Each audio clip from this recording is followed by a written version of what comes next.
Howdy. Welcome back to MCubed and SciTrek. Combined together again. For greatness. Neeraj is already here. That's our editor / graphic guy. Hell yeah. Welcome. Cool. Welcome anybody else that pops in and stuff. It's Cinema Scoop Wednesday. Y'all know the deal. We're talking movie news in the middle of the week. They don't always know the deal. That's because true. We're also on SciTrek. That's true. So we're having a little bit of an experiment. We're running the stream on both channels. Confusing. Double but we want to spread the love towards you, Harris. So one way we can do that is get on SciTrek and ask people very nicely if they wouldn't mind going to subscribe to M3 or MCubed or whatever you call it. Well, whatever you're feeling. It all works. As long as there are 3 M's in there. Subscribe. Yes. But we appreciate it. We don't even know if it's working. No, but hey, we got 8 people in here. Welcome everybody. Welcome to anybody else hopping in later. We do have some fun things to talk about. Not like a whole slew of things like we usually do. Sometimes we'll have 7, 8, 9 kind of things to go over. I think we got a solid 3, 4, 5, and then got a couple reviews, I guess, for Mission Impossible 7. So yeah, you ready to dive in? Let's do it. All right.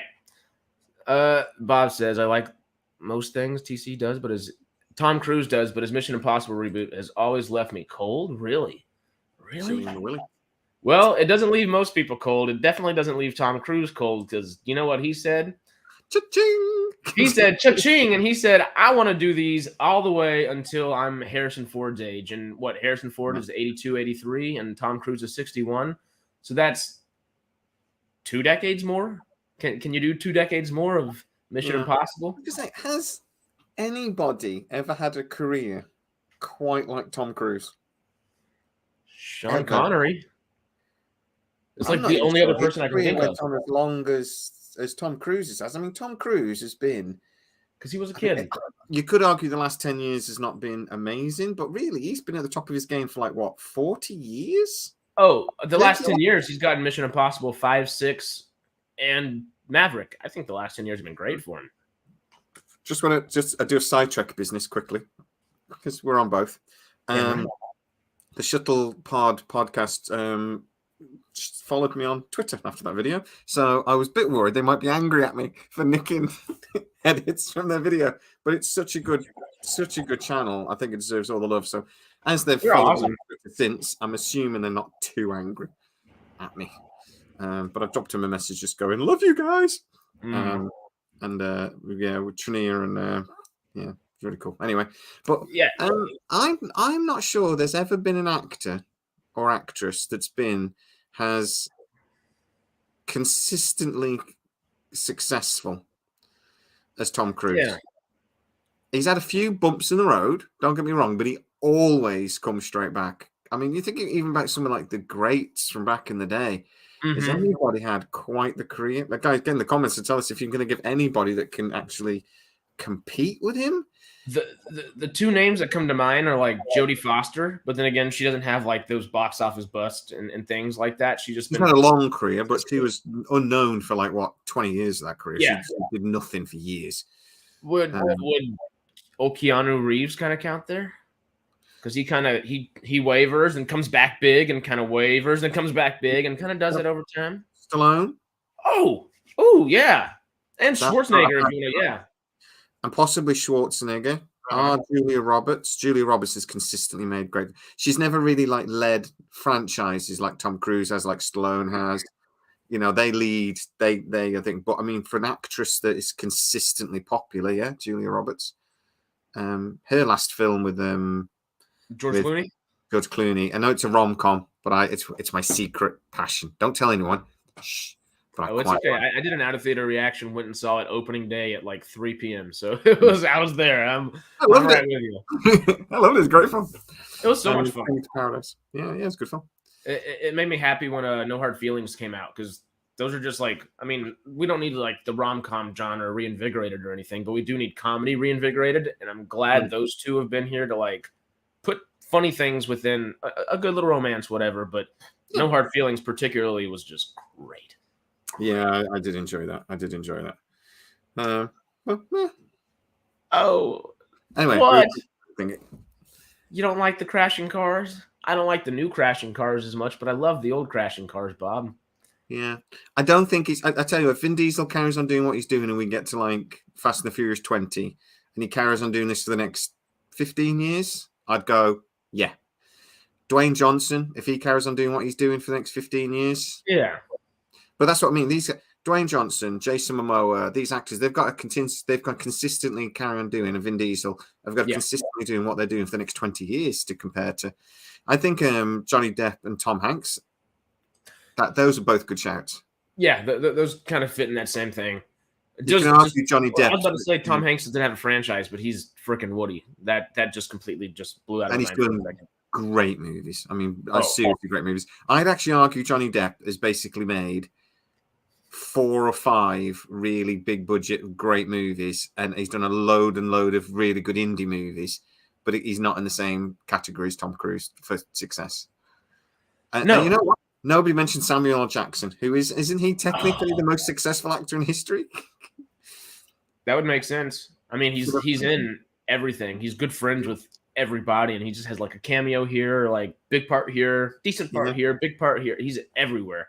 I think it's like the movies he's appeared in, because it's like the Star Wars, the Marvels, and every other bloody film he's ever appeared. I think he's potentially made the most money of any actor ever. The only other person how you look at it. Well, yeah, no, he'd have to. The only other person I could think that comes to mind would be Zoe Saldana, and that's just because of the franchises she ends up like finding herself in. Yeah. But then obviously Samuel Jackson's done all of that as well, and but yeah, it's between the prequels and other things, I guess he's done. That probably makes not necessarily as much money as the Avatars, but there's only 2 Avatars. There's always Saldana catch up, but. Good little battle there. Yeah. This cracked me up real quick before we jump back to Tom Cruise. I love the Futurama references. You know I do. It's the greatest movie ever made, mate. So, of course. I'm so pumped. But realistically, all these like just like comparisons aside and all that, like, what are you thinking with? Because I love the Mission Impossible movies. I do. Obviously, I'm gonna assume. But assuming makes an ass out of you and me, so do that if necessary. That you're more of a Bond guy, being UK. No. Wait, I love the James Bond movies, but generally the first James Bond movie out of every new James Bond is great. GoldenEye, great. Casino Royale, great. And then they tend to go into silliness, like Quantum of Solace and all these other. So they're not consistently good movies. And I actually generally find the Bond movies to be a bit too long, generally, and a bit up their own arse. So I enjoy a Bond movie. Especially the late ones. Yeah. Even the originals, even the Sean Connerys and stuff, they're too long. Oh, I love them. Great movies, don't get me wrong. But the Mission Impossibles, for me, they're a bit more fun. They're obviously a lot more action. I do think 3 and 4 wandered a bit. I'm not sure they were great, but only because I tell you what, 3 and 4 I think, because I can't really tell you what happens in them off the top of my head. Tandy Newton was in the second one, wasn't she? When he had the long hair, and that was Tandy Newton one, yeah. So I know that's a great film. The third and fourth, and then when it came back with like Ghost. The fifth one's Ghost Protocol, and that's where my brain like clicks back on. That one it really kicked off, and the last ones have been astonishing. So I mean, I would rather sit and watch one of these movies than watch a Bond film, if I'm honest. Well, I'm right there with you. None of them are as good as GoldenEye. GoldenEye's great. Well, no, I adore James Bond stuff, and it's always great, but I'm such a narrative junkie. I just like the chronology of things, you know. My brain likes to put things in order and follow that, and to be able to do that with Mission Impossible and like have that clear narrative from beginning to end, and not kind of have to guess is all of this in the same world? Is James Bond just a faux name? Is it just handed on, and then that kind of is a bigger question now that the newest James Bond's out, because there was another 007, but not James Bond, so it's kind of Dr. No is perfect. Dr. No is perfect. No notes. None whatsoever. Ooh, real quick, just before that thought goes away from that previous thought, Denzel dips in and out of action movies, and he is fantastic. Two Guns with Mark Wahlberg, maybe one of my favorite films ever made. I love it. Man on Fire might be my favorite Denzel movie. But like, great movie. He's a phenomenally good actor. There's a little thing. If you want to know about me personally, I'm not a big crier. Right? I don't really cry a great deal. I think I can, on one hand, I can count the amount of times I've cried in my entire life. Damn. Tom Cruise has done it to me twice. Out of 5 times. No, sorry, not Tom Cruise, Tom Hanks. Tom Hanks has done it to me twice. So out of 5, twice is down to Tom Hanks. And one is Denzel Washington. So the one is, Saving Private Ryan, and it's the beach scene at the start. He did it to me twice in one movie, but I'm going to count it as once. At the start of the movie, I nearly cried when he's on the beach and he's there going, oh. And at the end, when the other one, Ryan, actually turns into an old man, and he turns to his wife and goes, "Am I a good man? Tell me I'm a good man." And I'm there going, "You're a good man." So Tom Hanks films, Git, and Philadelphia with Denzel Washington. When he meets Denzel Washington for the first time, and then, oh God, I feel like a shiver coming over me just thinking about it. He goes in and meets him for the first time, and Denzel Washington actually wipes his hand on his thing after shaking his hand, so he's not really sure how to react. And then he says, "I can't help you." Tom Hanks walks downstairs, stands in the doorway, all the people walking by. The Philadelphia music kicks off for the first time, and he just stands there, and Tom Hanks just looks destroyed.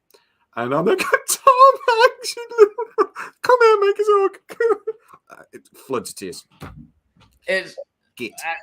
It makes me happy that 3 out of the 5 times you have cried have been in movies, though. Yeah, no, one of the 4th times. The 4th time was as well. The 4th time was watching The Elephant Man. Oh, okay. And I cried my eyes out all the way through that film, and my mom would not let me go to bed. I was only little, though. I was probably about 10 or 12 or something, and it just absolutely broke my heart, that film. I can't watch it. No, I can't watch it. It is great. It is one of those films that, you don't, it's not necessarily like Schindler's List in a lot of ways, of course, but it's like Schindler's List and I've watched it once. I'm okay. Yeah. It's or maybe watch it again. It's fine. But once a decade or something. Yeah. Don't know why it upset me so much, but it absolutely, honestly, proper crying all the way through. It's beautiful. Well, I am your exact tonal opposite. I'm not devoid of emotions in real life at all. Obviously, you see me. I'm a very emotive person, but I don't tend to cry often.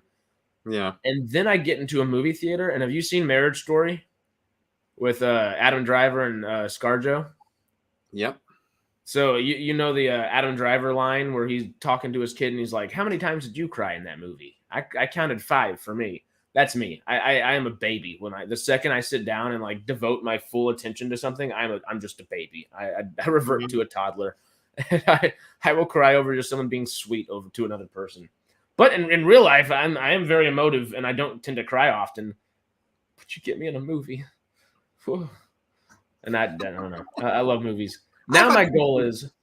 Yeah, I've had people that I love die, and I've not been upset as I was watching in Philadelphia. But I almost just spat take all over my keyboard. Trekgate is thrown in. While we're talking about Bond and these, then where do the Bourne movies sit? Mm-hmm. Because the Bourne movies out-Bonded Bond. Oh, totally.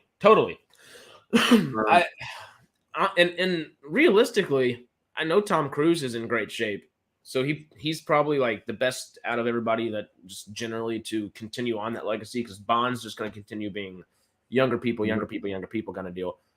But Matt Damon is in shape. He could do it. He could continue. I can't even speak. He could continue and keep on with not Mission Impossible, Bourne. Excuse me. Easily, honestly, that'd be easy. And not only him, but Jeremy Renner might not be able to do it as well as he could have 2 years ago. He might have a limp. He did get hit by a snowplow, so I imagine he might. I'm not a big fan of Jeremy Renner. Really? He's got no chin. I know it's a weird thing to look at, but when I'm watching him in a film, I really liked him in the first couple of in Marvels. Don't get me wrong, but when I watch him in a movie, I'm like, Where's your chin, Jeremy? He's like, You lose it. Absolutely no chin. Yeah, it was good. Right? Ooh, the people coming up with good ideas. Born Requiem. I think I genuinely think the first Bourne movie in particular out-Bonded Bond by a mile. It was so well done. It was perfectly done. Right actor, right tone. It's just brilliant. One of the best car chases. I mean, it's like top 5 car chases like ever. You know, you got like what was it called? The bank job movie with The Italian Job. No, well, The Italian Job. Yeah, you could argue that. No, I was thinking there was a really good one with Robert De Niro, and it was the one with Al Pacino in as well. Heat. Yep. Oh man, that was a car chase scene. And then obviously you're going back to like the classics, like Bullet and what have you. But the mini car chase scene in the first Bourne movie was just phenomenal. And no CGI. They actually just fucking did it. Pardon my French. They just did it. We're MCubed. We can use this kind of language, but also we are SciTrek, so we can't. We can be use the C word. Yes. See you next Tuesday. I mentioned that on stream yesterday, and I'm glad we didn't actually say it because it was me and Stormy. So words could go anywhere on that stream. Don't push anything with Harris. You're on the wrong channel, apparently. So we just remind people while they're watching, please go and subscribe to Harris's channel, who is actually that way, not that way, on M3. There should be links in the description. We're having a little bit of fun to try and push some love towards the young man because, you know, his beard deserves it. He doesn't, just the beard.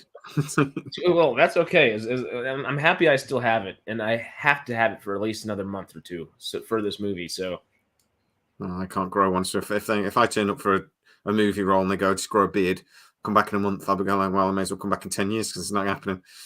So, that's why they shave hair and put it on beard things. Stick will be on it. Ain't happening. It's so intense, those things. But there's the link. Hey, there you go. But yeah, cross promotion. I like it. Cross promotion everywhere. We're a mashup. And honestly, y'all are on MCubed fairly frequently now, so y'all gotta come say howdy just whenever Jay and Matt are coming to hang out too. So yep. Y'all know. Well, we're doing this a couple of times a week now. Stormy was on your channel last night, and I haven't watched it yet, but apparently it was a little bit rambunctious. Is it fair to say? Was Stormy behaving? We're a tad bit rambunctious. We did go, I think, 2 hours, 10 minutes, something like that. So we were having some fun. Did you try to finish after 45 minutes and Stormy just wouldn't let you? Because that's what he keeps doing to me. No. He gave his full plan out on the stream. He said every time we hit an hour on SciTrek, he's like, okay, I got a half hour. We're ready. A half hour to get my crap done. He does it to me every time. He's such a git. But we love him very much. Of course. But I do generally like the idea of Tom Cruise continuing with Mission Impossible because Mission Impossible has felt like they care more about it the further it goes along. Where Bond, they definitely care about it all the time, always. That's where I would separate it with Bourne, where I think someone said, David said earlier, howdy, by the way, that the third Bourne movie after it kind of went downhill, and I'd agree. I don't dislike the Bourne Legacy with Jeremy Renner, and I don't dislike the there's another Jason Bourne, huh? Look at that. There he is. All right. Look at that complete muppet in the middle there. Beautiful. Oh God, I almost said it. What is it? Laser-eyed dinosaurs, whatever. I tried to say it right. I couldn't say it right. Laser shooting dinosaurs. There we go. That's the raucous that happened after you left last time, Jay. Lots of dinosaurs. But yeah, I would out of the three kind of like super big spy franchises, I would think that Mission Impossible is poised to continue further. Bourne's probably poised just as much to do that. Just they haven't had the same box office success. They haven't had the same amount of films, and they kind of have. I don't think they've gotten bad by any means, but they haven't been as solid as those first three, particularly the first two. the last Bourne movie, the third Bourne movie. I apologize, I forget the names of them all. To be honest, you come away from it, and I was thinking, I'm not sure what happened. And then Teal'c's with us, indeed. I was like, Matt's turned into Teal'c? The storylines of things, because it's a mission-based thing. It's like each one has been. I know there's been some carry on with the story, but generally speaking, it's mission. Yeah. With the Bourne movies, they were intertwined. But I have to admit, I'm not 100% certain what happened in the third one. Come away that going, what was really? I don't really get why. Who's that? Why is that? And you shouldn't come away from a film sort of not quite understanding what's happened. So I would say the first Bourne movie was an instant classic. Oh, yeah. I'm not sure about the rest. See, I like the second almost just as much, but the third I think is where it falters, and then the Jason Bourne, the technical fourth one that's not with Jeremy Renner, that one really throws me off. I couldn't tell you anything about it besides Tommy Lee Jones is there, and I think I've probably watched it 3 or 4 times, and I still don't really remember it. No, you shouldn't be right. You shouldn't come away from a film years later and go, "What happened to that film?" You're like, "No, really, yeah." Especially if you've seen it more than once, like Tommy Lee Jones and Matt Damon, and I think that one of the blonde actresses from one of the first movies came back, so that's like all I remember. That's Blondie McBlondon was in that. Yeah, I remember her, Blondie McBlondon. She was great. She was lovely. Can't remember. Is that where it was from, Matt? Isn't that from Kung Fury? No, it's Angus McSix. Angus McSix, that's right, because you said McFive to McSix. Kung Fury is ace, though. Kung Fury's great. It's so good. It's every part of my being, except for this part of this big little bit of my brain that is still about 4 years old. The rest of my body went, "This is stupid. Don't like it." But the little part of my brain's like going, "I love this so much. It's so good. Look, I love it. So stupid." But anyway, but stupidly perfect. But if we talk about the deadline, if we talk about the deadline thing, talking about how much. Does Deadline actually own shares in the Mission Impossible movies? Because they freaking love this film. That's true. I mean, they love this film as much as I love my wife covered in squirty cream, naked on the floor. That's how much they love this film. They really love this film. I mean, they're throwing cherries on it. They're all ready to go. They are. Any reason? So what? Any reason for that? Where'd the background go? Well, I was going to bring up the article that we're talking about. Okay. Here we are, I think. I don't know how it looks on here, though. There we go. That's what I was trying to figure out. But yeah, no. They gush about it. Like we were talking about earlier, there are we have 4 different reviews technically about this to go over: Variety, Deadline, Collider, and The Hollywood Reporter, and each one kind of says similar but different things, and each one is very particular. Deadline just gushes over it.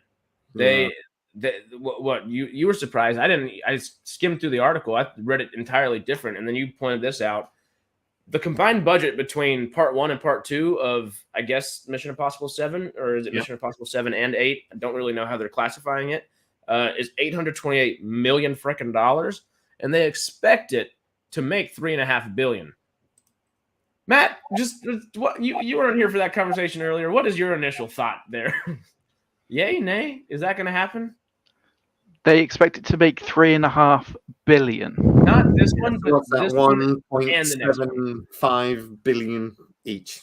So Avatar money for both. Yeah. Tom Cruise made. I don't know. With Maverick. Tom Cruise. I don't know. He could.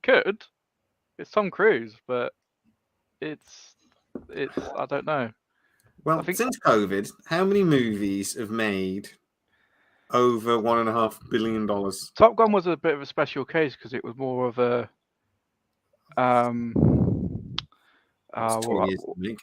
Yeah, it was like a not reboot as such, but like a nostalgic trip kind of thing. Yeah. Whereas Mission Impossible has been going forever, so I don't know. Avatar as well. How long was it between the 2 Avatar movies? It was people were so excited. Years. 20 years. So 13. I mean, 13 years. Okay. Well, people were desperate to see it. They were ridiculously desperate to see it, and that just how much did they make in the end? It wasn't $2 billion, was it? I don't think it was quite made. Oh no, it was over $2 billion. It was like 2.4 billion, something like that. 2.3. Because 2.3. Yeah. Blah, blah, blah. It is the third highest grossing film ever. But what's 100 million between friends, right? Yeah, 2.3 billion. So I mean, it's got to do nearly that money. I can't see it in the current climate where we've got an Indiana Jones film, which again people were excited about, and everyone was saying this is amazing, and it's just about made 100 million now in a week, and that was July 4th weekend. So it had 5 days to do it. At $85 million in the US over a 5-day weekend, which to its behest, or not behest, to its benefit at least, it was projected to make 82.5. So it made just a tad more than we expected, and we all thought it was going to make a lot less. So that's kind of nice at least. But is it going to make that budget back? I was joking because I've been crying and slitting my wrists and trying to jump off a building right now. I'm like, we can't even make an Indiana Jones movie that people like. What's the point in my existence? It's just, I don't know. I think that's terrible. It's not going to make its money. It's going to lose money hand over fist. Yeah. Well, that had a similar sort of budget, $200 to $300 million. Yes. No. This might even have a higher budget, so it kind of needs to make its money back in a lot of ways. I think if anybody can do it, it's James Cameron or Tom Cruise, or maybe even Sam Jackson. Those are probably, like, honestly, the three people that can bring anybody to a movie theater screen. But Sam Jackson, not even everybody's watching Secret Invasion right now. I've only seen half of the first episode. Like, I don't know if he could even bring that draw at the moment, which is just odd to think about. I might have forgotten about it a little bit. I watched the first episode and I might have forgotten about it, but I started watching Witcher, which is so good. So I forgot all about it. I tell you what, this movie might be the end or break of Paramount. They're in some serious financial stuck at the moment, and this film could either save them or kill them. Do you think Paramount would put more money into it to try to make sure it's successful? And do you think that's actually a good idea or not? Because they do have Tom Cruise to promote, and he is a brand unto himself. He is now. He wasn't 5 years ago, but he is now. Again, his popularity was waning quite dramatically a couple of years ago. After the Mummy, like back at the top of his game again. Yeah. Do you care? No, not really. Have you seen any of the Mission Impossibles? No. Yes, he's seen all of them. He loves them. Hang on. I've got a phone call.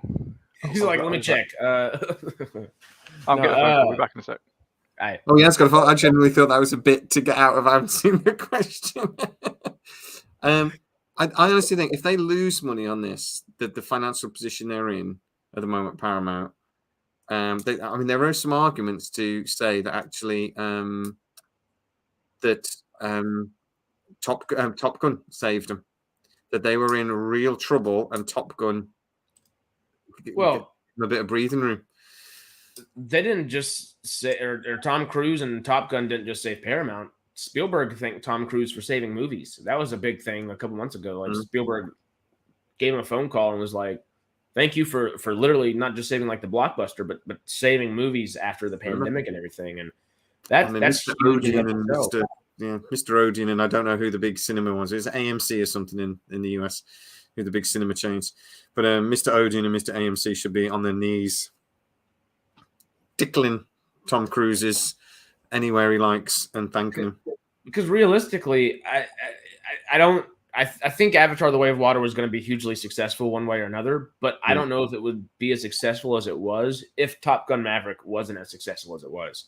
Because that ended up being the movie that people were like, "Oh shit, maybe I should go back to the movie theaters." Excuse my French, of course, but it brought people. Okay, maybe we can go sit next to people in a crowded area again. And You could always do that. But people don't give a crap about COVID anymore. But I suppose we've gone straight out of COVID and gone straight into a cost of living crisis, and the cinema is expensive. Yep, not cheap. I got 2 kids. We went to watch Indiana Jones at the weekend, and it cost, by the time they've had a bloody nachos, which they insist on having, we've spent £100. Oh yeah, you know, it's like 20 quid a ticket, 10 quid for their things. It's like £100 gone.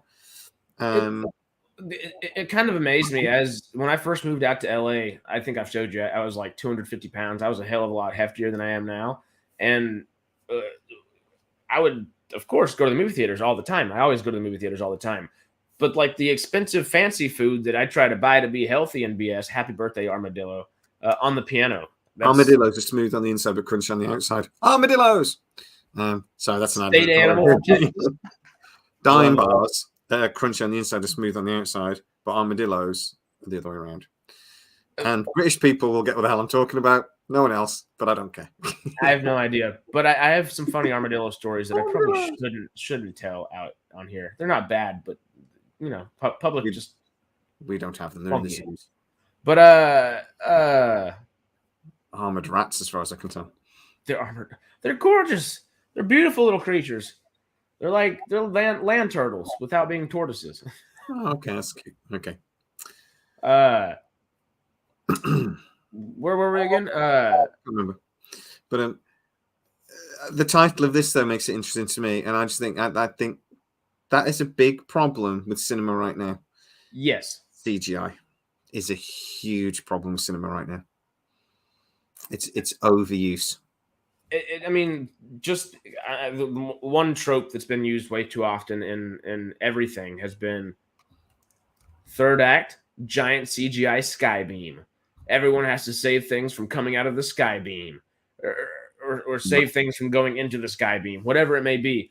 It's, oh God, it's everywhere. And if it's not that, it's just a general CGI crap fest, for lack of a better terminology, where you might have, like, Shang-Chi's the first thing that comes to mind, is where I do really thoroughly enjoy the first 2 acts, and they're not perfect. I would like a little bit of a difference in the way they continue on with that kind of stuff, of course, but that third act, it's not bad. I like the implications of it, but I just don't like the way it was executed at all, because you're like, Aquafina shooting bows and arrows. She wasn't good with the bow and arrow 20 minutes ago, and now CGI things are flying everywhere, so anytime she shoots in the air, excellent. Now it's giant CGI. You can't really tell what's going on half the time. Transformers: Rise of the Beast, I thoroughly enjoyed even the third act of that. But whenever you get into the fight sequences, it's a gray background versus robots. And what color are robots? Silver and gray. All of the Transformer movies have been the same, though. They're so... I think I've bitched about this before, but the editing and whatever on them is just horrible. I hate Michael Bay's the way he edits movies. But this one's not even edited badly like that. It's just the way it is. They chose to do it. Yeah, I don't know. I mean, you can't really argue about CGI in a Transformers movie though, because they can't build Transformers. They just can't. However much you want them to, they can't. The way they use it and some of the stunts and things they do is then ridiculous. I mean, I said to you before, and I play a game with my kids. How many times have those people definitely have died? And when we watched a Transformers movie, we were up to like 112 in like the first 20 minutes, because that would definitely broke that person's spine. Like anytime like a giant robot catches you, like it's still you're falling onto a giant chunk of metal. Like there's no. He like untransforms and they sort of fall out and he sort of catches them and then lands. And I'm going, well, that person is dead. He's landed into a massive metal hand. It's like hitting the ground. He's dead. Yeah, it's just slightly better than like falling on asphalt and sliding a bit. You know, like I'd honestly rather the asphalt and get a bounce. A bit of that is okay. It's when it's every couple of minutes. So when you go going, this is, you know, it's like when the Fast and the Furious movies, you know, they had a few ridiculous things in the early movies and they were just sort of like, yeah, but that's okay. It was a bit of fun. And then by the 9th movie, it's sort of like, really? It's like they're in space and they're going to drive through a satellite? And they got it up there with duct tape? Yeah. But this idea, though, you're onto something, my man. That would get an R rating. That would be great. Optimus Prime, you fucking Can't. Well, because Guy Ritchie only does. He tends to do heist movies of some sort. Like everything at least has like heist to a degree, which could so totally work. His latest film, I mean, he did that Covenant on, was it Amazon? With Jake Gyllenhaal. That's I saw it in theaters. I loved it. It's an army movie, basically a great film, and really powerful as well. And then before that, he did the one with he did I forget what it's called, but it's all of it. No. He did Fortune de Ruse or something like that. Operation something like that. Yeah, great. Brilliant film. Brilliant film. And the gentleman before that, brilliant. Can't watch it with my wife because she hates the C word, and every other word is. He took out the and put in C word that we can't say. But yeah. Jay, why did they cancel Paramount instead of Transformers Earthspark? I don't know. They just hate Star Trek, and they're getting ready to sell it, possibly. And they probably want to boost Transformers as much as possible because I will put this up real fast for the new Transformers, at least. Did you see it? Do you care? Not really. It ends with G.I. Joe. Like they introduced G.I. Joe into Transformers at the end. So that's my guess is they want to kind of like bolster everything up as much as they can at the moment. Well, the G.I. Joe attempt at a franchise went so badly wrong. The first one was fun. I liked the first one. I thought the second one would have been better if they'd have kept Channing Tatum in it. But they didn't. And they thought, well, we'll just get The Rock. They should have had The Rock and Channing Tatum. It would have been awesome. Yeah, no, that would have been an excellent just co-starring capability there. And they obviously, I still haven't watched Snake Eyes. That was another failed attempt at rebooting G.I. Joe, and it just got. Watched about 10 minutes of it and got distracted by watching the grass grow outside. Look at that grass! This is going to be fascinating. A wind blow. But no, it's terrible. I honestly, I watched about 20 minutes of it, and it's just like this is just nonsense. It's just nonsensical. But yeah, so I could see that they're going to try to reboot it. Makes some sense. Marvel Comics, OG Comics were the best G.I. Joe ever. Old G.I. Joe, like that. I don't know about the Earthspark or whatever that animated show was, but it's terrible. Hey, it wasn't good. It's weird, big chin Transformers. It's just strange. That's not the animated movie that Chris Hemsworth is going to voice Optimus Prime. It's a series. Okay. Because I'd like for them to bring back some of that 80s kind of feel to it. And that would make sense, kind of bringing that G.I. Joe, that Transformers correlation together in that way. But like we talked about the other day, franchise fatigue. Is it too much of something? And do people even want more of it? Or do they want something new? And if they are going to get something, it has to be good, or people are just going to get continuously pissed off. The problem, I think, like I say, I don't think there is a franchise fatigue. I don't think it exists. I honestly think if you've got good films, people will watch them. I think, like we said the other day, it's producer fatigue. It's the people making it. I think they get bored and get rowdy. I mean, you can argue this with Stargate. I was talking about this in the video today. That why Joe Flanagan interview. Well, yeah. Why did they do SGU? And I said in the argument, I genuinely think they tried to do something different. And talking to Brad Wright and listening to what Brad Wright said about it a few times, I think there was an element of MGM pushing for it, but I think it was an element of Brad Wright desperately wanted to do something different. Yeah. And but they weren't equipped to do it. And that's not dissing Brad Wright or anyone else. They just had never done that sort of series before, and it took them a little while to get their footing. By the second, that's why I think the second series is so much better, because they'd figured out the tone and they'd figured out how to do it and stuff.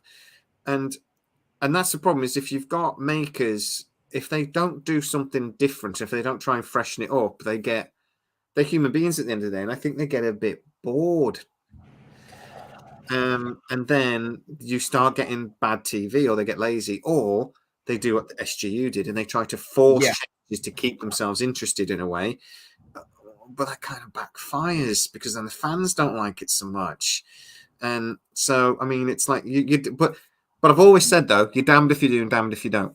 That's if true. SGU had just been another version of SG1 or SGA, people are going, oh, there we go again, doing the same thing again.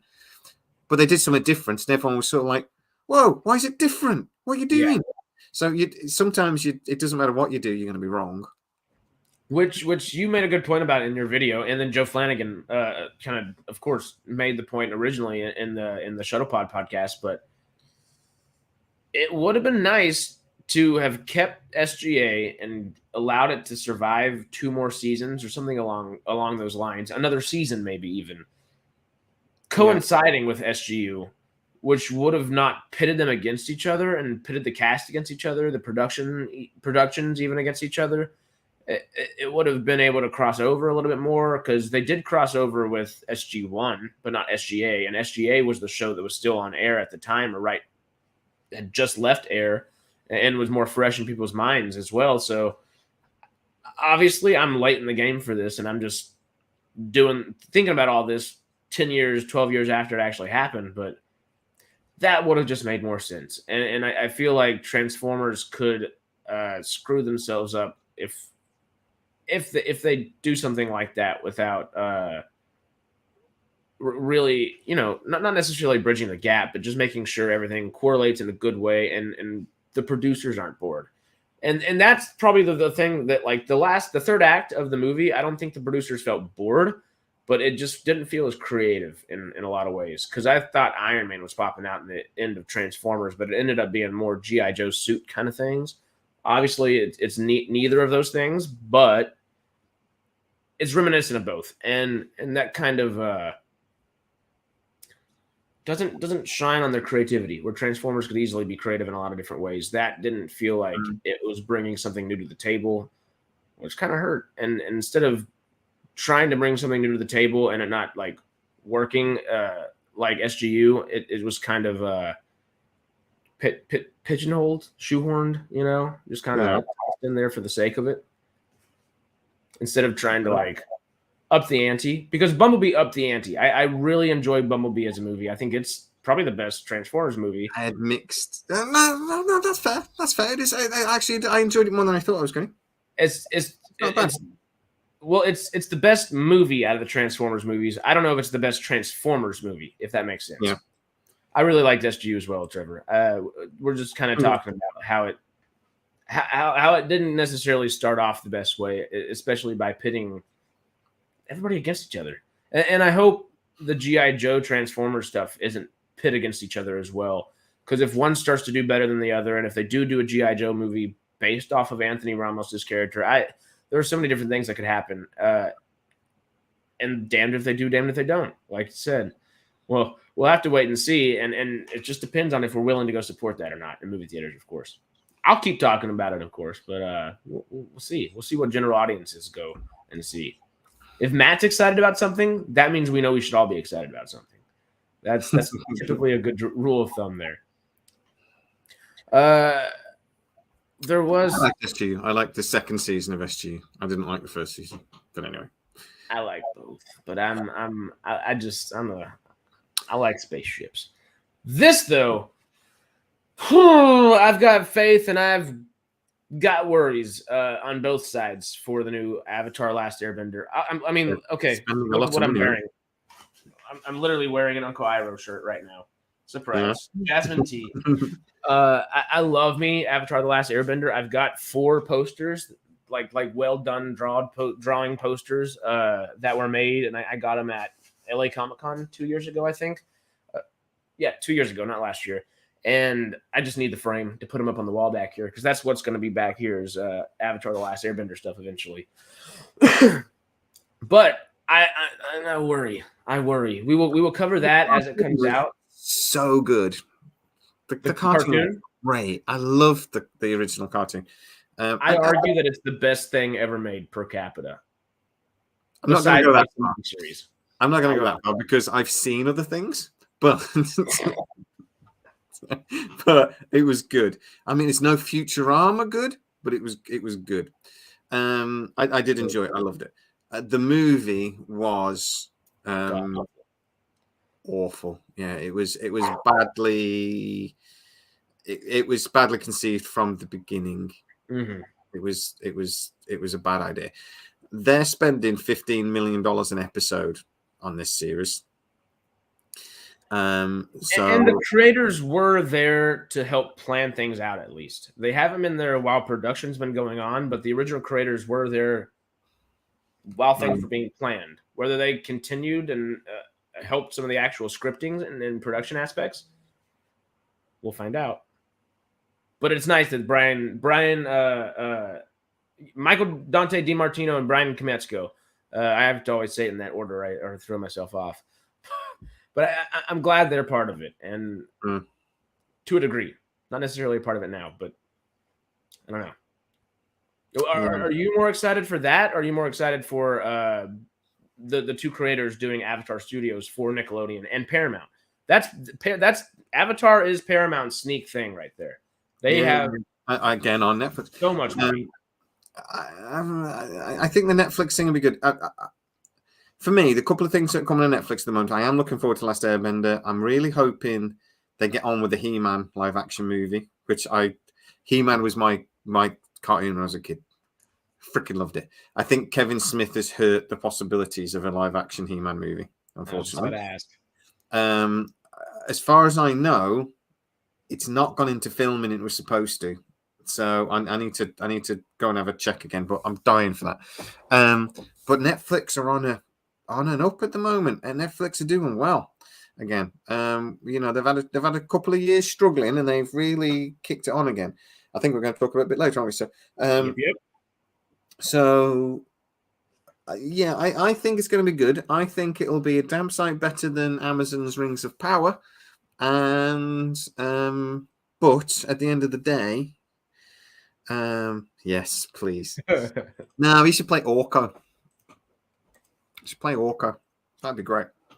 Or Man at Arms. See Jack Black's Man at Arms. That'd be good. But yeah, it's just. I tell you the thing with Last Airbender, I'll be excited when I see the advert, and then I'll get excited. And at the moment, I'm still there thinking that's a lot of money, and unfortunately, they've got the Rings of Power problem because I think people stamped on Rings of Power immediately because of how much money it cost. Nothing else mattered. Even the wokeists were like, but they spent $1 billion and went, crazy. Yeah, Charlemagne's twist, that was Charlemagne ruined it. Yeah. I like Charlemagne. I really like some of his stuff. I think he does some very, very clever movies.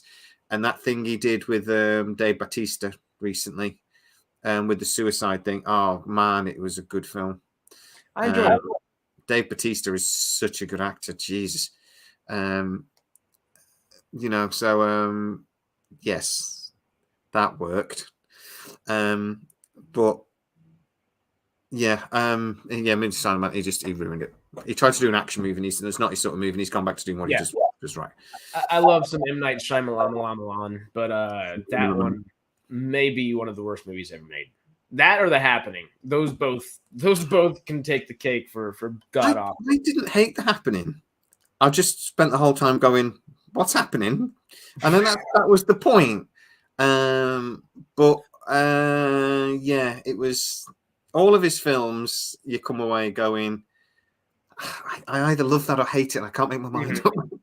Well, as of recent, like Knock at the Cabin and even Old, those are the first two movies I haven't either loved or hated from him. I've been like, those were pretty damn good. I didn't love them, but I really enjoyed them in their own ways. I hated The Sixth Sense, but I know I'm the only one. But my girlfriend at the time, the cow, who I now hate, told me. Say, not your wife, huh? No. She told me the twist at the time. I was just very pretty girl, but she told me the twist, so I hate her. So I'm watching the movie all the way through and going, "Fucking ghost," all the way through. And it just ruined the film for me. Oh, I mean that makes sense. She's a cow just for that. She gets that. Signs was good. I really like Signs. The Signs was great, but it's okay because a few years later she died, so it's fine. Oh, She didn't. She's fine. okay, good. I was like, damn. Here we go. Only the kid from the movie can see her now. Haley Joel Osment, who's now in the no, he died in The Boys too. Oops. Oh dear. But no, she's fine. I should probably check she's fine. Yeah, you're like, now, well, don't manifest bad things for that lady. Or maybe because she did ruin the success. Are you still alive? Yeah, she's fine. So real quick, you want to just finish out just talking about we can even just go over the headlines realistically, because those are really what the bulk of these things tend to be about.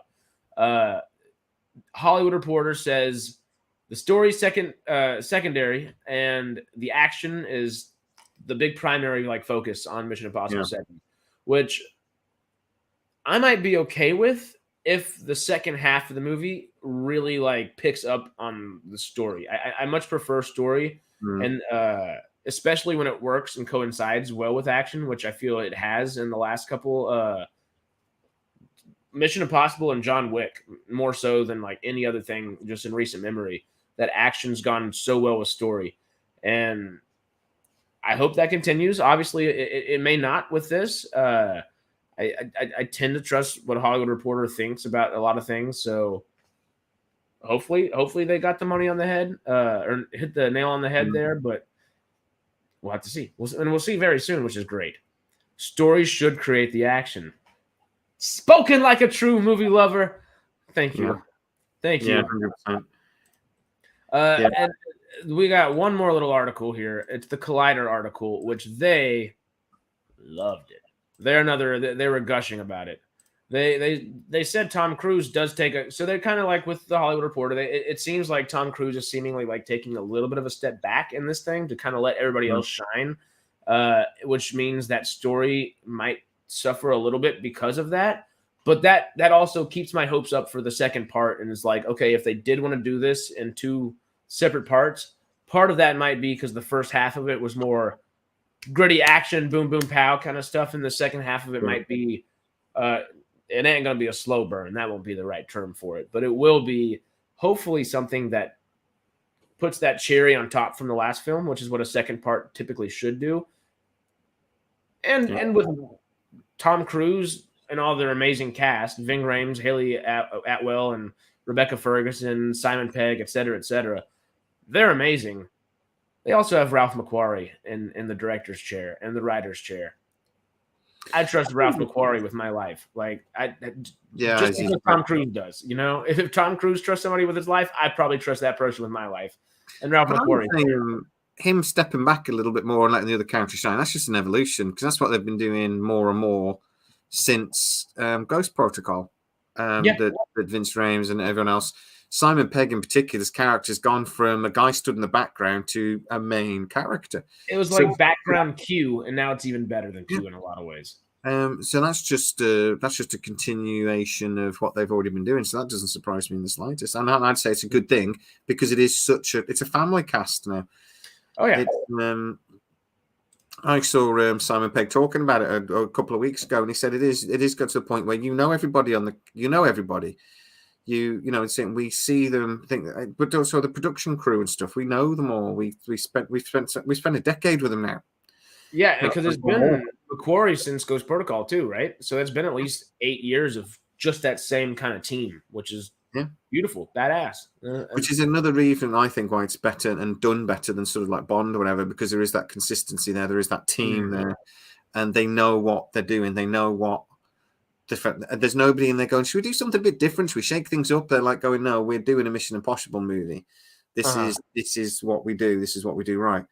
And also then you've got to have a director that's going to let Tom Cruise do something stupid and scare us all to death, because that's gone straight from the first one with Wong. What was his name? The director of the first one. He did Face Brian De Palma. I thought it was Thingy Wong that directed the first one. I know De Palma wrote the first two at least, and I think he directed the first one. Mission Impossible's been together as long as SG-1. That's a great freaking point. That is a great point. And that's John Woo directed the first one. John Woo directed it, and De Palma wrote it. Okay. That bit with the drop down bit in the thing, he was saying how it scared him to death, and John Woo couldn't watch it. That's the only reason I remember. I saw an interview with John Woo, and he said I couldn't watch that. The first time I saw that stunt was at the cinema because I couldn't watch it. It just scared me to death. Well, how much money did you just pay to hire this guy? How much money are you paying to keep this guy? And then here he comes trying to kill himself every single time he does a stunt. And it's just like John Woo there going like, I'm going to kill Tom Cruise. I'm going to kill Tom Cruise. And now Ralph McQuarrie's like, go for it, bud. Yeah, God for God, guys, don't kill Tom Cruise for the love of God. So yeah, maybe kill the Scientology part, but everything else just keep intact. Or hell, maybe don't kill the Scientology part. Maybe he needs that crazy just to be able to do all this. But who knows? Who knows? I guess just to bring the original point home, because we have spent an hour on Tom Cruise and ancillary Tom Cruise stuff, which is kind of great. You know, the man deserves it for bringing back cinema. He brought film back. Spielberg would be proud of this hour. With all of this, we just talked about how excited we kind of are for it, even though it's not like the thing that probably sticks out to us. It's still like that subliminal, just high expectations, high octane action, and just enjoyability. Yeah. We know Tom Cruise is willing to stay in shape. We know Tom Cruise is willing to do some cool stuff. Although Indiana Jones and the Dial of Destiny has a lot of CG, Harrison Ford is shirtless in one of the opening scenes, and like the dude's still in shape. He's in his boxers in the scene. Like he's in decent shape for an 82, 83-year-old man, and he can still move around fairly well for a guy that age as well. If Tom Cruise stays in Tom Cruise shape, 20 more years of Mission Impossible, would you be in? How old's Tom Cruise now? 61.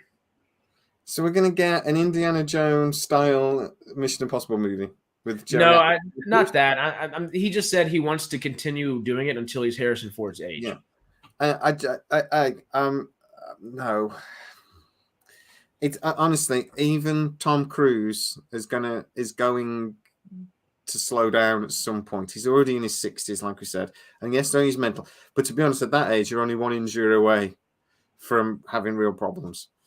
That's true. So, all right, he's done that, but he has injured himself badly on some of these movies. Was it? I think it was the last one. Was the one before he shattered his ankle? That was the fifth one when he's jumping out across the building, and it's still in the movie. Yeah, you can actually see him shatter his ankle, and you can see his face when he hits the ground as well. Because they were like, I remember the director going, "Have you got another one in you, Jones?" I was like, "No, I think I'm going to be." It worked perfectly. But still, he shattered it. But, so, yeah, no, he's not. So the reality is going to be set in at some point.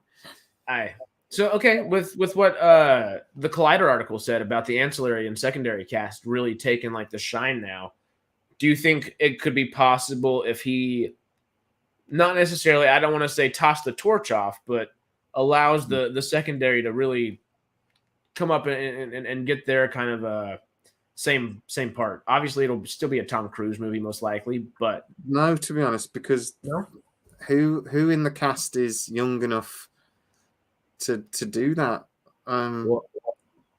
They'd have to probably bring somebody else in eventually. I could see maybe with the British lady whose name has now gone on my head. Rebecca Ferguson. I could do a Rebecca Ferguson Mission Impossible spin-off movie. I'm amazed you haven't already. Honestly, though, I like legitimately, she's great. Did you see Dr. Sleep when it came out? Yeah, phenomenal. She's great and everything. I've loved her since she did something called the White Queen or something like that in this country, and she's phenomenal in that. And she's just so damn pretty. SideQuest says he's done Jack Reacher 3 for Tom Cruise. He shouldn't have done Jack Reacher 2. I don't know what happened to the budget on that film. That was on his low ebb, I think, and I'm not sure they could get the money for that film, so they just did it. And it was very clearly didn't have the budget. But to be honest, no, because the TV show is so much better. they should never go back to doing the film. Am I crazy? Didn't Chris Pine do a Jack Reacher movie too? Yes, you're crazy. Am I okay?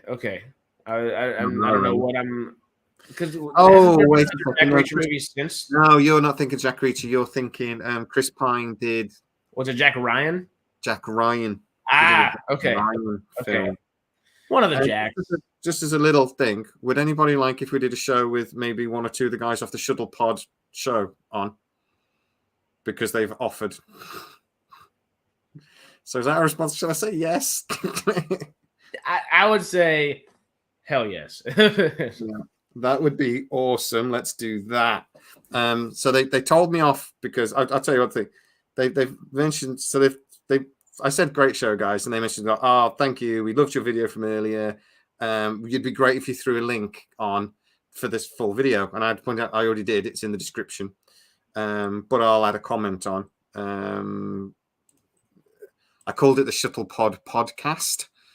And they were saying, no, we're going to call ourselves the Shuttle Pod Show now. And I'm like, well, thank God for that. Saying the Shuttle Pod Podcast is really hard. Yeah, I was about to say, is it just a Shuttle Podcast or something? But no, Shuttle Pod Show. Come back with happy to make myself or the show available for anything you are doing. So I'm going to think that's a request. So let's see if we can get one of them on the show. Hell yeah. Great show. I'm loving what they're doing, so I'd love to quite happily talk to anyone. I do like Dominic Keating. I'm just not as familiar with the guy because I'm not the biggest Trekkie in the world. But is it Connor Trinier or Trinier is his name? I think Connor Trinier. Yep. I mean, he is Michael. He is Michael, and to be honest, he was brilliant in Star Trek Enterprise as well. His trip. I'm not familiar with the Star Trek aspect, but he was excellent as Michael. He was brilliant as Michael. He was great. We'll put the bookmark on Tom Cruise. We can pick up on Tom Cruise on any day. I'm kind of iffy on the Swedish. That's right. She is Swedish. She's really? Swedish. Yeah, she is. The only reason I keep thinking she's British is because of that. She appeared in that BBC show when she was quite young, and I keep thinking she's British, but she's not. You're right. She's Swedish. Does the BBC pick up people from just all across Europe? No, it was just a British show, and she played a British monarch. And it was the first thing I ever saw her in it. It was White Princess or White Queen or something like that it was called. And it was just great. But no, yeah, she's Swedish. You can tell she's Swedish as well. She looks Swedish. So.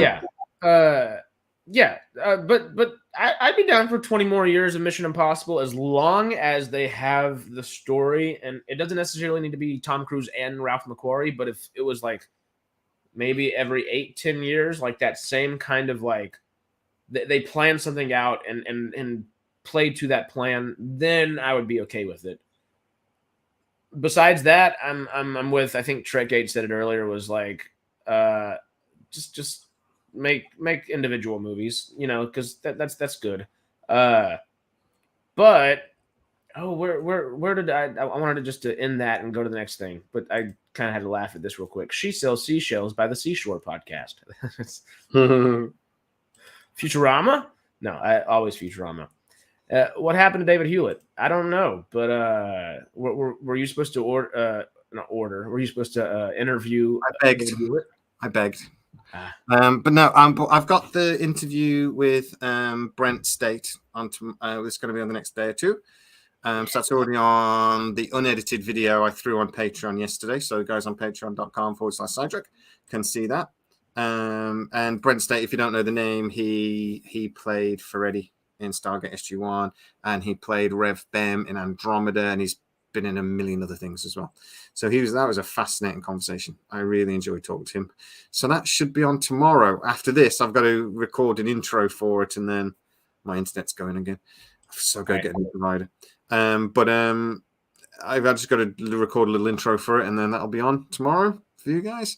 And then I have sent the podcast guys a message just going, I'd love to have any of you on. Please. Please. I beg you. So,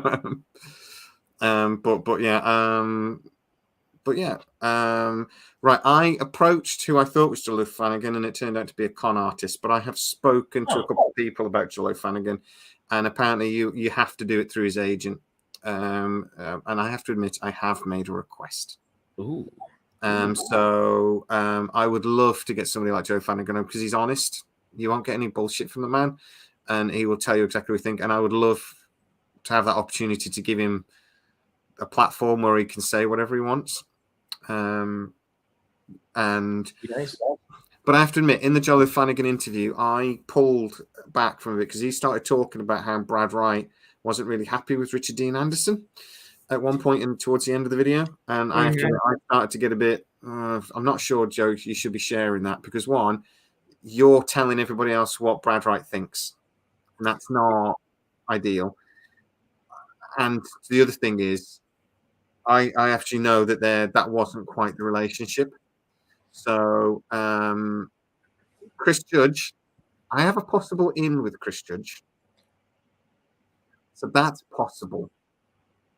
I've just got to be really, really nice to the person that's my possible in. And that is, it's a very big maybe. But it's possible. So I'm going to be trying. And as normal, if anybody has any ideas how to do this, because I'm an amateur, I don't know what I'm doing. I've no freaking clue. So anybody has any ideas how to do things like that for the channel, I'm all ears because I don't know.